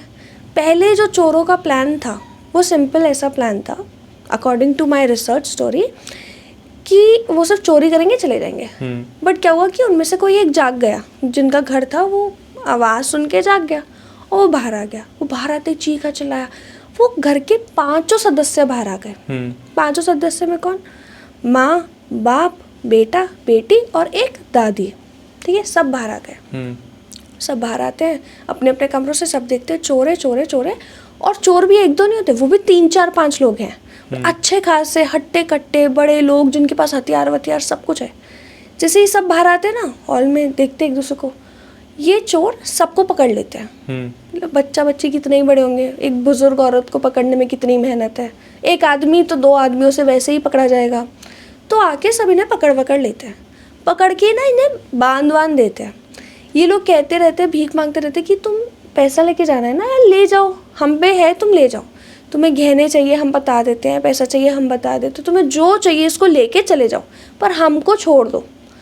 अब चोर जितना जितना वो बताते रहते हैं ना, उतना उतना होते लूटते रहते हैं। घर का जितना भी कैश, ज्वेलरी, कपड़े लत्ता, खाना सब पैक कर लिया कि हम तो सब लेके जाएंगे, सब लेके जाएंगे। और वो भीख मांगे जा रहे, हम किसी को नहीं बताएंगे, हमें कोई मोह माया से मतलब नहीं है, तुम सब ले जाओ, ये वो।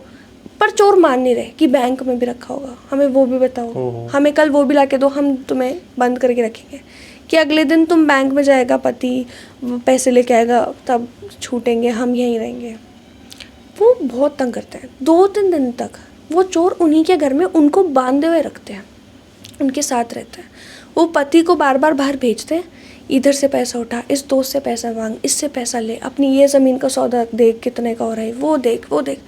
वो उसी के घर में रह रहे हैं। और वो घर में बुज़ुर्ग एक जो दादी होती है, वो छोटा सा बच्चा, उनकी टीनेज डॉटर, 19-20 साल की लड़की, उसकी बीवी, सब बंधे हुए हैं सीढ़ियों से, चेयर से। किसी को हिलने नहीं दे रहे, किसी को वॉशरूम नहीं जाने दे रहे कि जो करना है यहीं करो। बहुत तड़पाते हैं। और इतना तड़पा के किसी को खाना नहीं दे रहे। बच्चा भूख से बिलख रहा है, दादी की तबीयत ख़राब हो रही है, बेटा जा रहा है आ रहा है, रोए जा रहा है कि मेरी माँ को, बेटे को कुछ खिला दो, कुछ कर दो। नहीं सुन रहे। इंसान का लालच बहुत बुरा होता है। आपको दिखता है ना कि आप एक इंसान को, किसी और को दबा सकते हो, तो आप उसे उस हद तक दबाते हो जब उसके पास कुछ बचता ही नहीं है। वो 4-5 दिन तक ना बहुत बुरा करते हैं। जैसे ही 4-5 दिन होते ना, दादी बेहोश हो जाती है, क्योंकि बुजुर्ग आदमी इतनी देर तक भूखा नहीं रह सकता, ना दवाइयों के बिना रह सकता है। वो बेहोश हो जाती है। अब चोरों को लग नहीं रहा वो बेहोश हुई है, चोरों को लग रहा है ये मर गई है। अच्छा जी। क्योंकि वो बेहोश हो गई, कोई इतना जहमत तो उठा नहीं रहा कि चेक करे, सांस वास चेक करे, या कोई बिल्कुल डॉक्टर पे ले जाए, कुछ करे। उनको क्या मतलब है, उनका परिवार का थोड़ी, उन्हें दया आ रही होती तो पहले ही छोड़ देते। तो उनको लग रहा है मर गई। अब वो बेटा चिल्ला रहा है, तूने मेरी माँ को मारा, अब देखियो मैं तेरे साथ क्या करता हूँ, ये वो। अब इसको लगता है, चोरों को लगता है कि ये तो अब हमारे को ऐसे तैसे करके छोड़ेगा। अब तक तो ये बहुत शरीफ इंसान लग रहे थे, हम भाग भी जाते तो क्या कर लेते, पुलिस रिपोर्ट, तब तक हम पैसा लेके भाग जाते। अब इन चोरों को लग रहा है कि ये तो छोड़ेगा नहीं। वो धीरे धीरे करके सबको मारने लग जाते हैं। दादी जो बेहोश हुई थी, बस मेक श्योर करने के लिए उसका गला वाला काट के वहीं मार देते हैं। बच्चे के सामने, बीवी के सामने, बेटे के सामने। वो दादी के गले से खून निकल रहा है, उसके पूरे कपड़े, साड़ी खून में बह गई है। अब दादी के बाद फिर वो पत्नी पे आते हैं, पत्नी के बाद फिर वो बच्चे पे आते हैं, बच्चे के बाद वो आदमी को नहीं मारते, क्योंकि आदमी चिल्लाए जा रहा है, गाली दिए जा रहे हैं, सब कर रहे हैं, देख तेरे साथ अब मैं क्या करता हूँ। वो उसे और तड़पा रहे हैं। उनकी अब लाशें बिछ चुकी है। उसकी बेटी को खोलते हैं और कहते हैं कि तू अब नाच। सबका खून बिखरा पड़ा है, सब मरे पड़े हैं। वो उसकी बेटी को कहते हैं तू नाच, खून के ऊपर जो है ना, खून के ऊपर बॉडीज़ के बीच में नाच। बेटी नहीं नाच रही तो थप्पड़ मार रहे हैं, उसे हार्म कर रहे हैं, उसको धमका रहे हैं, उसको पीट रहे हैं। तो बाप भी क्या करे, कहते बेटा मान ले। वो बाप उनके एकदम हाथ पैर जोड़े जा रहा है, मेरी बेटी तो छोड़ दो, तुमने मेरा सब ले लिया, मेरे पैसे ले लिए, परिवार ले लिए, मेरी बेटी तो छोड़ दो। कोई मान ही नहीं रहा। वो उसकी बेटी को नचवाते हैं। जब उसकी बेटी नाच ही रही होती है इन बॉडीज़ के बीच में, ये सब, वो आदमी उसके पिता को भी मार देते हैं। अब वो पिता को भी मार रहे हैं ना, वो उस बच्ची को रुकने ही नहीं दे रहे, तू नाच। वो बच्ची भी नहीं, मतलब 19-20 ईयर्स ओल्ड जो टीनेजर है, वो बेचारी अपने घर में देख रही है। अब इस पॉइंट पे एक सब इंसान का एक ब्रेकिंग पॉइंट होता है कि आपका दिमाग ना इससे ज़्यादा ट्रॉमा नहीं झेल सकता, आप सच में पागल हो जाते हो। अगर कोई हट्टा कट्टा एकदम मेंटली फिट इंसान भी यहाँ है, उसके साथ आप इतना टॉर्चर करोगे, 10 दिन तक उसे बांध रखा है, फिर उस परिवार उसके सामने मार दिया, फिर नचवा रहे हो या ये सब क्या कर रहे हो, तो आप जेन्युइनली बैठे बैठे पागल हो जाओगे। वो लड़की पागल हो गई, वो हंस रही है, ज़ोर से हंस रही है, तालियां मार रही है। अब वो पागल हो चुकी है। इन लोगों को लग गया डर कि अब ये हो जाएगी, ये तो पागल हो गई है, ये तो हमें मार डालेगी, ये कर लेगी। वो लड़की इन्हें खींच रही है कि आओ मेरे साथ नाचो, ये सब करके हंसे जा रही है, खुश हो रही है। ये सब डर गए। ये क्या करते हैं, उस लड़की के पेट में चाकू खोपते हैं कि ये भी मर ही जाएगी इवेंचुअली, और वहाँ से सब कुछ लेके भाग जाते हैं। वो सब भाग गए, ठीक है। वो लड़की अगले 2-3 दिन बाद जब बहुत दिनों तक कोई किसी के घर नहीं आता, फ़ोन नहीं उठाता, तो शक हो जाता है ना। बहुत दिनों बाद जब उनके घर पे जाया जाता है ना, उस पूरे घर में लाल धब्बे होते हैं, क्योंकि वो लड़की नाच नाच के अपने पूरे घर में घूमी होती है। वो नाचते नाचते जो खून के धब्बे होते हैं हर सीढ़ी पे, हर कमरे पे, बिस्तरों पे, शरीर पे, हाथ के निशान, वो लड़की एकदम पागल हो चुकी थी। जब उन सब की बॉडी मिलती है वो तो कटे हुए तरीके से मिलती है, उस लड़की की बॉडी मिलती है कि उसने सबके खून को अपने शरीर पे एकदम लपेट लिया होता है, एकदम ऐसे लगा लिया होता है। उसके पैरों पे, उसके पैरों के नाचने के निशान बने हुए होते हैं, और वो लड़की भी मर चुकी होती है। किसी भी घर में अगर इतनी बुरी कोई चीज़ होगी, वो घर बिकेगा तो नहीं, कोई घर खरीदने की कोशिश नहीं करेगा। और वो परिवार इतना अच्छा था, उनके आगे पीछे कोई और था नहीं, किसी ने वो घर क्लेम नहीं करा, सबने वो घर ऐसे ही छोड़ दिया कि हम उनकी यादों में वो घर छोड़ देंगे, हमें नहीं चाहिए। वो चोर वोर के साथ क्या हुआ ये तो किसी को नहीं पता, ठीक है। पर उस घर में क्या हुआ कि जो ये विला था, उसको साफ वाफ करवा के सब हटा के कर दिया। फिर भी वो जो धब्बे थे ना वो नाचने वाले, वो कभी अच्छी तरीके से नहीं हट पाए। तो उस विला में अगर आज भी कोई जाके देखेगा, वो नाचने के पूरे धब्बे एकदम सीढ़ियों, आज भी वही है, सीढ़ियों पे ऊपर जाते हुए, सीढ़ियों से नीचे आते हुए, बिस्तर पे जाते हुए, कमरे में जाते हुए। अब क्या होता है ना कि अब लोगों को क्या लगता है कि इतना कोई हॉन्टेड जगह हुई है, जैसे हम भी है, हम भी हॉरर स्टोरी सुनाते हैं। कोई पैरानॉर्मल इन्वेस्टिगेटर है, उसे ऐसी कोई जगह के बारे में पता चले जाएगा ज़रूर। ऐसे किसी ने इस बारे में सुना कि बैंगलोर में ऐसा घर है, बहुत सालों से बंद पड़ा है, बहुत सालों से बंद पड़ा है। वो आदमी चला गया वहाँ पे, मैं जाके देखूँगा क्या हुआ है। वो आदमी गया, पहले तो घर में घुसने के लिए उसे शीशे वीशे तोड़ने पड़े, क्योंकि वो घर पे बहुत बड़े बड़े ताले लगे थे। क्योंकि सबका मानना था कि जब ये हादसा हुआ, जब सफाई वफाई करने लोगों को भी भेजा, तो लोगों को भी ना पैरों की आवाज़ आती थी, जैसे कोई नाच रहा हो। ऐसे नहीं घुंघरू वुंघरू नहीं, बस जैसे नाचते भी हैं तो पैर बहुत तेज कदम होते हैं ना, वो चलते हैं, वैसी आवाज़ आती थी। तो सफाई करने वाले कर्मचारी, उस घर का जो आखिरी जो भी काम करवाने वाले, वो सब लोग यही कह के गए थे कि यहाँ पे तो किसी के नाचने की आवाज़ें आ रही है, और ऐसे धीरे धीरे हमें हंसने की भी ऐसे लगती है कि कोई हंस रहा है। तो सब डर डर के वो काम करके गए थे। अब ऐसी सिचुएशन में जब भी कोई गया तो बहुत ताला वाला पूरी प्रोटेक्शन करके कोई यहाँ आ ना पाए। ये आदमी जो गया उस घर में, वो जानते हुए ताला तो तोड़ नहीं पा रहा था, वो खिड़की विड़की तोड़ के पीछे के रास्ते से चला गया। जब वो गया, उस घर में चारों ओर जाले लगे हैं, दीवारें टूट रही है, सब कुछ ऐसा पता चल रहा है कि पुराना घर है। हर जगह मिट्टी लगी है, पर कहाँ मिट्टी नहीं लगी? उन कदमों के निशानों पे। वो जो लाल खून के धब्बे हैं, क्या बात है, उस पे मिट्टी नहीं है। अगर कहीं मिट्टी लगती है, ये आप 4 दिन साफ नहीं करोगे, पूरे पे लगेगी ना। पर ऐसा थोड़ी है कि सिर्फ इस स्पेस पे नहीं लगेगी, ये तो पॉसिबल ही नहीं है। पर वो पूरा घर मिट्टी में सना हुआ है, पर वो निशान एकदम क्लियरली दिख रहे हैं, और वो भी लाल कलर के दिख रहे हैं, क्योंकि खून के धब्बे थे ना जो नहीं मिट पाए। तो ऐसा नहीं कि सुर्ख लाल पर थोड़ा थोड़ा एक वो दिख रहा है। अब वो आदमी देख के सबकी वीडियो बनाने लग जाता है। जब वो वीडियो बना ही रहा होता है ना, उसे ऊपर कुछ गिरने की आवाज़ आती है, चूहा होगा, क्योंकि पुराने घरों में चूहे जानवर ये सब तो मिल ही जाते हैं ना, मकड़ी वकड़ी, तो उसको लगा चूहा होगा। वो ध्यान नहीं देता, वो वीडियो बनाता है। वो ना उस कदमों को फॉलो करने लगता है, वो जो कदम के निशान होते हैं वो फॉलो करने लगता है। फॉलो करता है, एक रूम से दूसरे रूम, दूसरे रूम से तीसरे रूम, तीसरे से चौथे रूम के बाद वो सीढ़ी पे चढ़ने लगता है निशान। वो सीढ़ी पे जाता है और वो सीढ़ी को फॉलो कर रहा है, और एक राइट साइड पे एक रूम होता है जो एकदम बंद दरवाज़ा है। उस दरवाजे के आसपास एकदम अजीब सी वाइब है, और वो डर भी रहा है। वो वीडियो बना रहा है ना, तो वो डर भी रहा है कि मैं जाऊँ ना जाऊँ, मैं क्या करूँ।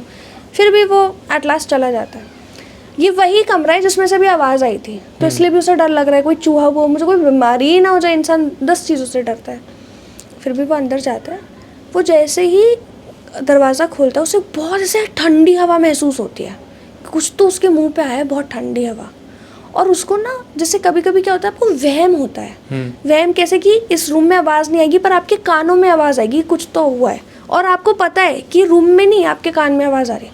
उसको अपने कान में किसी के हंसने की आवाज़ आती है। उसको वहम होने लग जाता है कि उसे किसी के हंसने की आवाज़ सुनाई दे रही है। और अब वो चाहता है वो रुक जाए, पर पता नहीं वो किसी चीज़ से पोजेस्ड होता है या एनर्जी होती है उस पर, क्या होता है।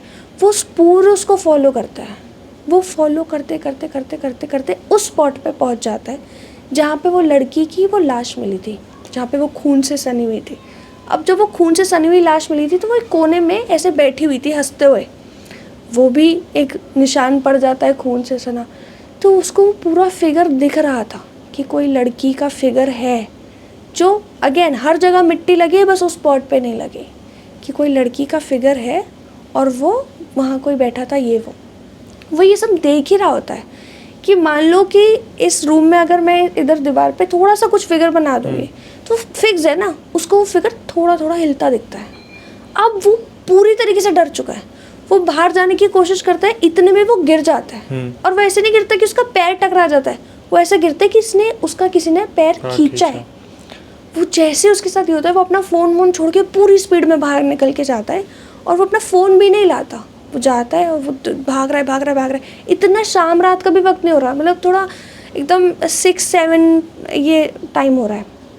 वो जा रहा है, वो फ़ोन छोड़ रहा है, वो जैसे घर से भागता है ना, उसे फिर किसी के हंसने की आवाज़ आती है और इस बार उसका वहम में नहीं, पूरे घर में वो आवाज़ एको करती है। अगले टाइम जब वो घर से बाहर निकलता है तब वो जाके सबको जब ये कहानी बताता है, कोई उसकी बात पे यकीन नहीं करता कि ऐसा तो हो ही नहीं सकता। वो अपनी बात पे यकीन करवाने के लिए अपने एक दोस्त को लेके जाता है कि देखो ऐसा है। जिस खिड़की को तोड़ के वो गया था, वो खिड़की टूटी हुई ही नहीं थी। मैंने बोला ना, दरवाजे पे तो ताले लगे थे। वो खिड़की को तोड़ के पीछे के रास्ते पे गया था। वो दोस्त को लेके गया दिखाने की, देख मैं यहाँ तो गया। अब जैसे वो बोला, देख मैं तो यहाँ है ही नहीं, खिड़की वैसे की वैसे है। तो ये थी वो बैंगलोर वाले की कहानी। अब मैं ये बता दूँ कि मेरे को क्यों लगता है भूत कैसे बनते हैं। वो ये कि वो उसके परिवार के साथ जो भी हुआ बहुत बुरा था।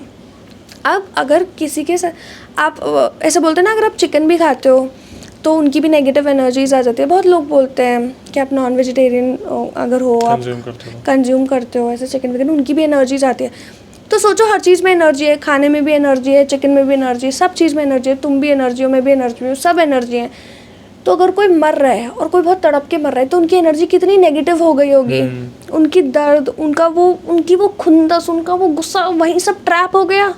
अब वहीं सब ट्रैप होने के बाद वो लड़की जो बच गई, जिसने वो सब देखा, जो पागल हो गई, उसकी एनर्जी किस लेवल पे क्या होगी कि एक तो डिप्रेस्ड, दुखी, वो सब कुछ सुसाइडल थी। और उसके बाद उसने अपने पूरे परिवार को मरते हुए देख के खुद इतने टॉर्चरस तरीके से खुद को मार दिया, पागल हो गई। तो वो कन्वर्ट होके मुझे लगता है कि वो स्पिरिट बन गई कि जब वो मरी तो वो अच्छे से मतलब इस दुनिया से जा नहीं पाई, क्योंकि पहली बात तो लास्ट राइट्स जैसा कुछ हुआ ही नहीं उनके साथ।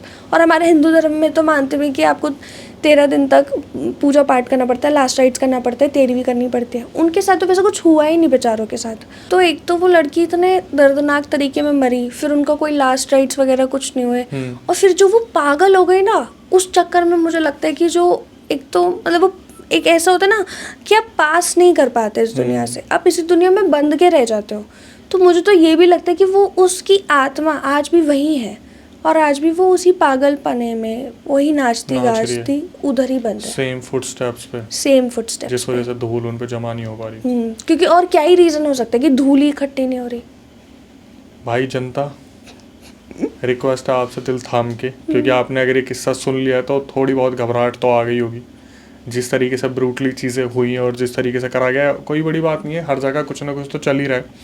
लेकिन जो चीज़ इन्होंने बताई है, मैं कभी नहीं चाहूँगा कि बैंगलोर के उस विला में मैं कदम भी रखूँ, क्योंकि अगर वो लड़की वहाँ पर अभी भी डांस कर रही है जिसके साथ ना सब कुछ हुआ, मतलब उसकी स्पिरिट, तो वो पता नहीं, उसे तो शायद किसी दिन अगर होश आ गया, वो अपने होशों में आ गई, तो कोई सामने अगर इंसान हुआ तो उसे यही लगेगा कि ये ही वो मारने वाले और सीधा अटैक होगा। ये तो है। परिवार वाले जिस तरीके से गए, बहुत ही दर्दनाक चीज़ थी। खैर, अब यही कहेंगे कि आखिरी किस्सा आज का शुरू करते हैं। जो ये आखिरी कहानी मैं आपको बताने वाली हूँ ना, मैं तो एडवाइस करूँगी कि आप ऐड मत ही करना। क्योंकि कभी कभी क्या होता है ना, मैं अपने उस पर भी चैनल पे गेम्स वगैरह बताती हूँ कि ये गेम खेलोगे तो ये आत्मा आ जाएगी, वो आत्मा आ जाएगी। मैं इसलिए नहीं बता रही कि तुम वो गेम खेल के आत्मा बुलाओ, मैं इसलिए बता रही हूँ कि लोगों को इन्फॉर्मेशन होनी चाहिए कि हमें क्या नहीं करना है। जैसे आपने ओइजा बोर्ड के बारे में तो सबको ही पता है, बिल्कुल। लोगों को ये लगता है कि मजाक है, कि हम तो करेंगे, हमारा कुछ नहीं होगा, हम तो जिंदा बच जाएंगे, ये होगा वो होगा, ये तो गेम है। अमेजोन पे बिकती है वही बोर्ड, बट उससे कुछ होगा नहीं क्योंकि वो सही तरीका नहीं है। आपको क्या लगता है आप अमेजोन से गेम मंगा के 4 उंगली घुमाओगे भूत आ जाएगा? ऐसा नहीं होता। वो जो उसका पूरा प्रोसेस है वो आपको पता ही नहीं है क्या होता है।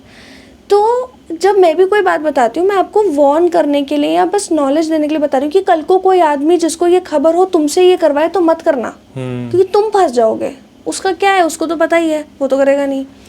तो मैं आपको एक स्टोरी क्या है, एक तरीका बताती हूँ जिससे कहते हैं कि आप किसी भी आत्मा को समन कर सकते हो। मतलब आप बुला सकते हो आत्मा को बुला सकते हो, आत्मा को बुला के उससे बात कर सकते हो बेसिकली, ठीक है। और ये गेम ना खेलने के लिए आपको कुछ भी नहीं चाहिए, बस 2-3 चीज़ चाहिए।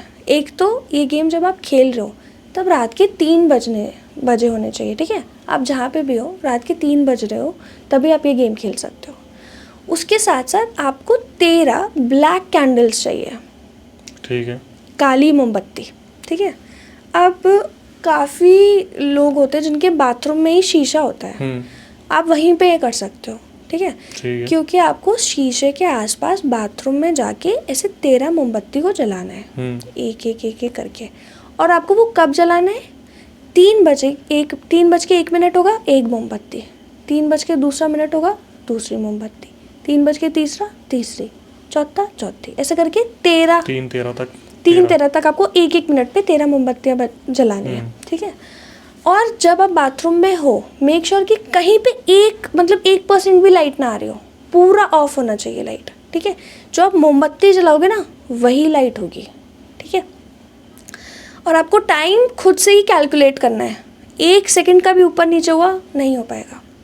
तो आपको दिमाग में ही करना है कि अब 1 हो गया होगा, अब 2 हो गया होगा, क्योंकि आप फ़ोन की भी लाइट नहीं जला सकते वरना ख़त्म है, ठीक है। तो आपको 3-13 तक वो तीनों 13 की 13 कैंडल जलानी है एक करके, हाँ मिनट के हिसाब से, 1 भी सेकंड ऊपर नीचे नहीं होना चाहिए। जैसे आप कैंडल जलाते हो ऐसा लोग कहते हैं, मतलब लोग की एक कहानी ही बता देती हूँ। ये कहानी आप अर्पित की मान लो, नाम मैं किसी का रिवील नहीं कर रही, तो फॉर एग्जाम्पल अर्पित नाम है। तो अर्पित ना यही कर रहा था और वो ना बहुत प्रिसाइसली कर रहा था। वो गिन रहा है दिमाग में 1 2 3 1 मिनट 1 2 3 2 मिनट। जैसे वो तीसरी कैंडल पे पहुंचता है ना, उसको अपने आप से वो बात करने लग जाता है। उसे रियलाइज भी नहीं होता कि वो एक ट्रांस में चला गया है कि वो मिरर में खुद को देख के बात कर रहा है। और अब वो गिनती नहीं कर रहा, पर वो हर 1 मिनट में खुद से कैंडल जला रहा है। वो गिन नहीं रहा, उसे वक्त नहीं पता, और वो बोले जा रहा है कि आज मेरे साथ ये हुआ, उसने मेरे साथ ऐसा करा, वो मेरे साथ ऐसा कैसे कर सकती है, ये क्या कर रहा है, वो क्या कर रहा है, वो वहाँ पे क्यों थी, वो वहाँ कैसे मरी, ऐसे करके वो खुद से ऐसे तेज़ी पागलों जैसे बात किया जा रहा है और खुद से ही कर रहा है। पर अब ये कैसे पता चला वो बात कर रहा है कि उसकी जो आवाज़ थी उसको लग रहा है वो खुशफुसा रहा है, पर वो आवाज़ पूरे घर में गूंज रही है। उस घर में जो भी इंसान है उन सबको अर्पित की आवाज़ क्लियरली सुनाई दे रही है। और वो सिर्फ कंप्लेन कर रहा है कि वो वहाँ क्यों मरी, मैंने उसे बोला था ना वहाँ नहीं जाने का, वो पर फिर वहीं गई। ऐसे तेज़ी में बोल रहा है, जैसे मूवीज़ में नहीं दिखाते कि भूत तेज़ बोलते वैसे। मतलब मैं तो उतना तेज़ बोल भी नहीं पा रही, बट एक आइडिया देने के लिए। 13 के बाद वो 3 के बाद वो 4 5 जलाए जा रहा है, 6 7 8, वो 8 पे पहुंच गया। वो बोले जा रहा है, उसे रियलाइज़ भी नहीं हो रहा कि वो शीशे में देख के बोल तो रहा है पर वो उसके ही होठ हिल रहे हैं। वो शीशे में जो भी है उसके जैसा दिख रहा है पर उसके होठ नहीं हिल रहे हैं। मतलब अब जिस एंटिटी को वो बुलाना चाह रहा था, जो भी हो रहा था, वो उसे बुला चुका है। क्योंकि ऐसा तो हो ही नहीं सकता मेरी रिफ्लेक्शन मेरे अलावा कुछ कर रही हो, मैं जो करूँगी वही तो वो करेगी ना। अब वो रिफ्लेक्शन में तो कुछ नहीं हो रहा और ये बोले जा रहा है और हर सेकंड के साथ इसकी आवाज़ की पिच तेज़ होती जा रही है, तेज़। घर वालों को छोड़ो, पड़ोसियों तक को आवाज़ आ रही है कि कुछ तो हो रहा है। 5-7 मिनट में ही ना घर वाले या जो भी घर में मौजूद था गेट बजाने लग जाते हैं कि बाहर आ, तो क्या कर रहा है। और इसकी आवाज़ और तेज़ होती जा रही है और ये हंसने लग रहा है, जैसे मूवीज़ में डरावनी हंसी दिखाते हैं वैसे हंसने लग रहा है। खुद से बात कर रहा है, हंसते ये सब हो रहा है। पूरी बात चल रही है, सब लोग सुन पा रहे हैं कि क्या बात कर रहा है। और ये ऐसे मारने की, जादू की, काले टोने की, मंत्र की ही बातें कर रहा है। कुछ ऐसी चीज़ें बोल रहा है जो किसी को समझ नहीं आ रही, बट ऐसा लग रहा है कि कुछ चैंट कर रहा है और ये करे जा रहा है। जैसे ही 12वीं वो होती है ना, ये लाइट करता है, एकदम से इसे होश आता है कि मैं ये क्या कर रहा हूँ। 12वीं लाइट होते इसे रियलाइज़ होता है कि जिसको ये देख पा रहा है वो शीशे के बाहर खड़ा है और वो बात कर रहा है, और ये शीशे की दूसरी तरफ है, यानी ये शीशे के अंदर है और ये चुप है। तो इतनी देर से जो ये बोल रहा था वो एंटिटी शीशे में नहीं थी, वो एंटिटी शीशे के बाहर थी। जो शीशे में चुप होकर सुन रहा था वो अर्पित था, जो कैद हो गया। 3/13 पे 13वीं कैंडल चलती है। एक्सचेंज तो हो गया है बीच में ही। 3/13 पे तीसरी कैंडल जलती है। अर्पित को रियलाइज़ होता है कि उसकी सोल जो है एक्सचेंज हो गई है, और वो जो बात कर रहा था ना, वो अर्पित की तरफ देखता है, उसका सर ऐसा टेढ़ा होता है, वो हंसता है, और हंसते हंसते हंसते उसकी मुस्कान बड़ी होती रहती है, और अर्पित बेहोश हो जाता है अपनी कॉन्शियसनेस में। अब अर्पित क्या हुआ क्या नहीं किसी को नहीं पता। जो अर्पित की बॉडी में है वो अर्पित की कॉन्शियसनेस है, या अब ये कोई एंटिटी आ गई है, ये भी कोई नहीं जानता। बट उस दिन के बाद से अगर आप लोगों की मानो तो अर्पित की हरकतें बहुत चेंज हो गई है। अब अर्पित वैसा नहीं रहा जैसे वो था। अब वो ऐसे एक्ट करता है जैसे उसने कभी करा ही नहीं। खुद से बात करता रहेगा, किसी भी बात पे हंसेगा। कोई अगर मर गया ये बात उसे पता चल रही, वो ज़ोर ज़ोर से हंसेगा कि हाँ उसको तो मरना ही था, मैंने उसका वक्त लिखा था, मैं जानता था वो मरेगा, वो अपने घर पे ऐसे मरा था ना, मैंने ही तो करा था। ऐसी बातें करने लग गया है। अब या तो वो पजेस हो गया है, या तो वो अटक गया है उस मिरर वर्ल्ड में, या तो वो पागल हो गया है। बट अब क्या था, गेम का इंटेंट क्या था कि जब आप इतने वल्नरेबल टाइम पे इतना प्रिसाइजली किसी को बुलाने की कोशिश करते हो, तो हो सकता है आपका कनेक्शन किसी के साथ बैठ जाए और आप उससे बात कर पाओ। पर क्योंकि इतना डिफ़िकल्ट है कि कोई लोग कर ही नहीं पा रहे थे, अर्पित ने जब इतना प्रिसाइजली 3-4 बार ही वो कर लिया, तो एंटिटी से उसका कनेक्शन बन गया और उसकी वो एक्सचेंज हो गई सोल। बट ये चीज़ बाहर कैसे आई कि अर्पित ने इतना सब कुछ करा था और इतना परफेक्टली ये सब कुछ हो गया? क्योंकि अब तो आई थिंक वो पागल हो गया। क्योंकि अर्पित ने ये सब बोला ना। अब जब वो ये सब चैंट कर रहा है, सबको बता रहा है उसकी मौत मैंने लिखी है, उसके साथ ऐसा मतलब होगा, अपने मुंह से ही उसने अपने मुंह से ही उसने खुद से रातों को बताया कि मैंने कहा था ना एक गेम होती है, मैंने कहा था ना मैं वो खेलूंगा, मैंने वो खेल ली और वो तो रुक गया, मैं आ गया। ऐसे करके उसने ही खुद सबको बताया। एंड ये गेम के बारे में ऑनलाइन सबको पता है कि ऐसे ऐसे ये गेम होते हैं, आप कर सकते हो वगैरह। बट अर्पित की कहानी अर्पित ने अपनी ज़ुबान से बताई। और लोग इस बात पे क्यों मान रहे हैं? 2-4 बड़े रीज़न है। अगर कोई फेक कर रहा है तो कब तक फेक कर लेगा? 2 दिन फेक कर लोगे आप, काम पे तो जाओगे, पैसे तो कमाओगे, रिलेशनशिप्स तो कंटिन्यू करोगे। उसने सब छोड़ दिया। कोई इतना ज़्यादा फेक थोड़ी करते, सालों तक सब छोड़ देगा। उसकी पूरी पर्सनैलिटी स्विच हो गई, उसकी हरकतें स्विच हो गई। वो पहले से बताने लगे वो मरने वाला है, वो जीने वाला है, उसका कल ऐसे एक्सीडेंट होगा, वैसे होगा। बहुत वियर्ड हो गया ना। अब लोगों ने उससे कनेक्शन तोड़ दिया, पर कनेक्शन वियर्डनेस के चक्कर में ही तोड़ा, तो सबने उसकी बात मान ली। जब कोई ये मान रहा है कि इसके कहने के बाद ये मर रहा है, तो ये भी तो मान ही लेगा ना। तो ऐसे उसकी कहानी पता चली। भाई क्या क्रेजी कलेक्शन है यार आपके पास। पता नहीं जब भी आते हो कहाँ से ऐसी चीज़ लेके आते हो जो बिल्कुल ही दुनिया से हटके होती है। बस रिसर्च। खैर अब आते हैं उसी चीज़ पे जो मैं जानने को बहुत उत्सुक हो रहा हूँ। लास्ट टाइम हमने इस चीज़ के बारे में डिस्कस किया था, आपका जो गेम है इट्स कॉन्फिडेंशियल, क्या चल रहा है उसका, और जनता बहुत प्यार दे रही है मैंने सुना है। सो जब मैं आपके पास लास्ट टाइम आई थी तो मैं बहुत स्टार्टिंग स्टेज में थी। अब तो मुझे वो करते हुए 2-3 महीने हो चुके हैं। एंड 2-3 महीने में हमने 4-5 हज़ार ऑर्डर्स मतलब बेच दिए हैं। And touchwood everything is going well. तो क्या है ना कि मेरे को इन सब चीज़ों में नेगेटिव जो बात है, डार्क चीज़ें में बहुत इंटरेस्ट था। और आपने देखा होगा इंडिया में और बाहर ऐसे बहुत सारे केसेस हैं जिनका क्या हुआ किसी को नहीं पता।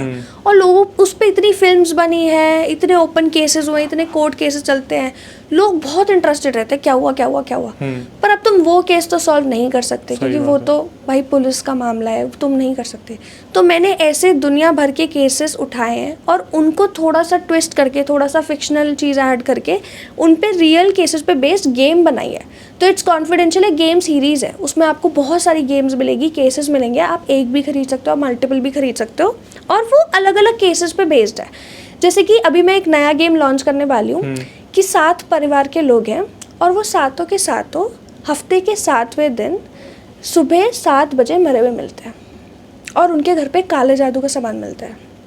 काले जादू का सामान कैसे? कंकाल, खून। तो क्या ऐसा भी है जैसे गेम में कोई ट्विस्ट आता है तो लास्ट में अगर सॉल्व करने वाले को पता चले कि सातों जो 7 परिवार के लोग हैं उन्हीं में से ही कोई कर रहा था या कुछ ऐसा, या फिर अब ये तो आपको सॉल्व करके ये पता चलेगा mystery ना, है। यही तो मिस्ट्री है कि वो सातों कैसे मरे, कि काले जादू का सामान है, खून है, कंकाल है, तो क्या उन्होंने अपनी बलि दी, क्या किसी ने उन्हें मार के ये सब स्टेज करा है, क्या बात कुछ और ही है? तो आप ही तो डिटेक्टिव हो, आप ही तो बताओगे। तो इसका फिर आंसर कहाँ मिलता है? अब आंसर कैसे होता है कि पहले तो हम आपको बहुत चीज़ देते हैं, मतलब हम आपको फॉरेंसिक रिपोर्ट तक देते हैं, जो जेन्युइन फॉरेंसिक रिपोर्ट होती है ना, क्या उसको बात पूरा कॉपी पेस्ट एकदम सेम फॉर्मेट, सारी इन्फॉर्मेशन। जैसे अभी मैंने एक केस बनाया था लॉस्ट टीचर का, कि एक टीचर अपने घर से, मतलब अपने स्कूल से गायब हो गई, आप बताओ कहाँ है कहाँ नहीं। तो हमने ना एक उसमें सेक्शन रखा कि उस टीचर के जहाँ पे वो रहती थी उसकी जाँच हुई, फॉरेंसिक जाँच हुई, तो वहाँ पे हमने फिंगरप्रिंट्स तक दिए हैं कि उसका कहाँ पे कौन सा फिंगरप्रिंट मिला है, क्योंकि फॉरेंसिक जांच में तो ये सब होता है। तो हमारी गेम इतनी रियलिस्टिक है कि अगर आप खरीदोगे तो आपको वो हर चीज़ मिलेगी जो एक डिटेक्टिव या पुलिस को मिलती है। पुलिस और सस्पेक्ट की क्या बात हुई, सस्पेक्ट कौन थे, कहाँ थे, फ़ोन रिकॉर्ड्स, कि 2 हफ्ते पहले से तुम्हें फ़ोन रिकॉर्ड्स मिल रहे हैं, पता लगाओ, जैसे मतलब पुलिस करती है। अगर एक गेम को 3-4 लोग अगर बैठ के उसे सॉल्व करे तो क्या जबरदस्त मजा क्या आएगा। ज़बरदस्त मजा आएगा। अगर आप गर्लफ्रेंड के साथ करो, दोस्तों के साथ करो, पार्टी में करो, अकेले करो, आप इतना इतना बेस्ट एक्सपीरियंस लोगे ना ये गेम खेल के, कोई हद ही नहीं है। और आप किसी भी लैंग्वेज में भी खेल सकते हो। जैसे लोगों को होता है कि इंग्लिश नहीं करना, तो हमने इंग्लिश भी निकाल रखा है। जैसे व्हाट्सएप पे हम बात करते हैं ना, सेम लैंग्वेज। फॉरेंसिक रिपोर्ट को हमने इंग्लिश में कन्वर्ट करा। पता है कितना सर दर्द हुआ है मेरा, क्योंकि वो टर्म स्टेट बहुत सर दर्द होता है। पर मैंने वो भी करा है कि ऐसा नहीं होना चाहिए कि कोई लैंग्वेज की वजह से नहीं खरीद पा रहा, हर आदमी खरीदे। मेरे हिसाब से मज़ा तब आएगा ना जब, जैसे मान लो एक बिग बॉस वाला सीन बन जाए पूरा, कि घर में 10-12 दोस्त हो और उस खेले केस को दे दिया भाई, अब सब उस सब तरीके से करो। सॉल्व करते हैं कि तू अपना दिमाग लगा, तू अपना दिमाग लगा। करते हैं। और मेरे को फोटोज भी भेजते हैं, मतलब मैं उनकी फोटोज भी लगा देती हूँ। तो मुझे तो अच्छा लगता है 6-7 लोग बैठ के मेरी गेम खेल रहे हैं, और फिर मुझे मैसेज करते हैं, वाह वाह हमने 4 घंटे फ़ोन नहीं चलाया क्योंकि आपकी गेम इतनी इंटरेस्टिंग थी। It's very sweet. सो भाई आप भी उस गेम को ऑर्डर कर सकते हो। और सबसे पहली चीज़ तो मुस्कान को दोबारा बुलाने के लिए कमेंट सेक्शन में मेंशन करना है, क्योंकि भाई मेरे को बड़ा मज़ा आता है जब मुस्कान आती है। ऐसे अलग अलग किस्से, अलग अलग हिस्से से लेके आती है वो, जो पता नहीं कैसे क्या दिमाग फटने वाली चीज़ होती है। आज आपने देखे भी होंगे जो केसेस है कितने ज़बरदस्त थे। तो कमेंट सेक्शन में मेंशन करना। उसके बाद इनका इंस्टाग्राम, कॉन्फिडेंशियल वाला इंस्टाग्राम, यूट्यूब चैनल, सब डिस्क्रिप्शन में जाके आप उनसे कनेक्ट हो सकते हैं। और काफ़ी मज़ा आएगा, क्योंकि जब जनता इतना प्यार दे रही है उस गेम को, तो आपको भी एक बार ट्राई करना चाहिए, और एक बार क्यों बार बार करना चाहिए। इसके बाद यही कहूँगा, कभी आपके साथ कोई आप बीती हुई और आप कैमरे के सामने उसे बताना चाहते हैं, तो हमारे चैनल की जो यूएसपी है वो यही है कि हम गेस्ट के साथ सब्सक्राइबर्स को भी बुला रहे हैं। उनको भी एक मौका मिल रहा है कि जनता के सामने वो कुछ ऐसा बताए जिससे किसी की गलती, किसी की सीख बन पाए। क्योंकि कभी कभार हमारे ऊपर वो लोग भरोसा नहीं करते जिनके साथ ये हुआ नहीं है, लेकिन चैनल पे आने के बाद हमें जनता रीच आउट करती है कि हम कहीं ना कहीं रिलेट कर पा रहे हैं, क्योंकि ये चीज़ें हमारे साथ भी हुई है। तो इस चैनल की ऑडियंस वही है जो हमें प्यार दे रही है। आप लोगों से हम बने, आप ही हमें प्यार दे रहे हैं।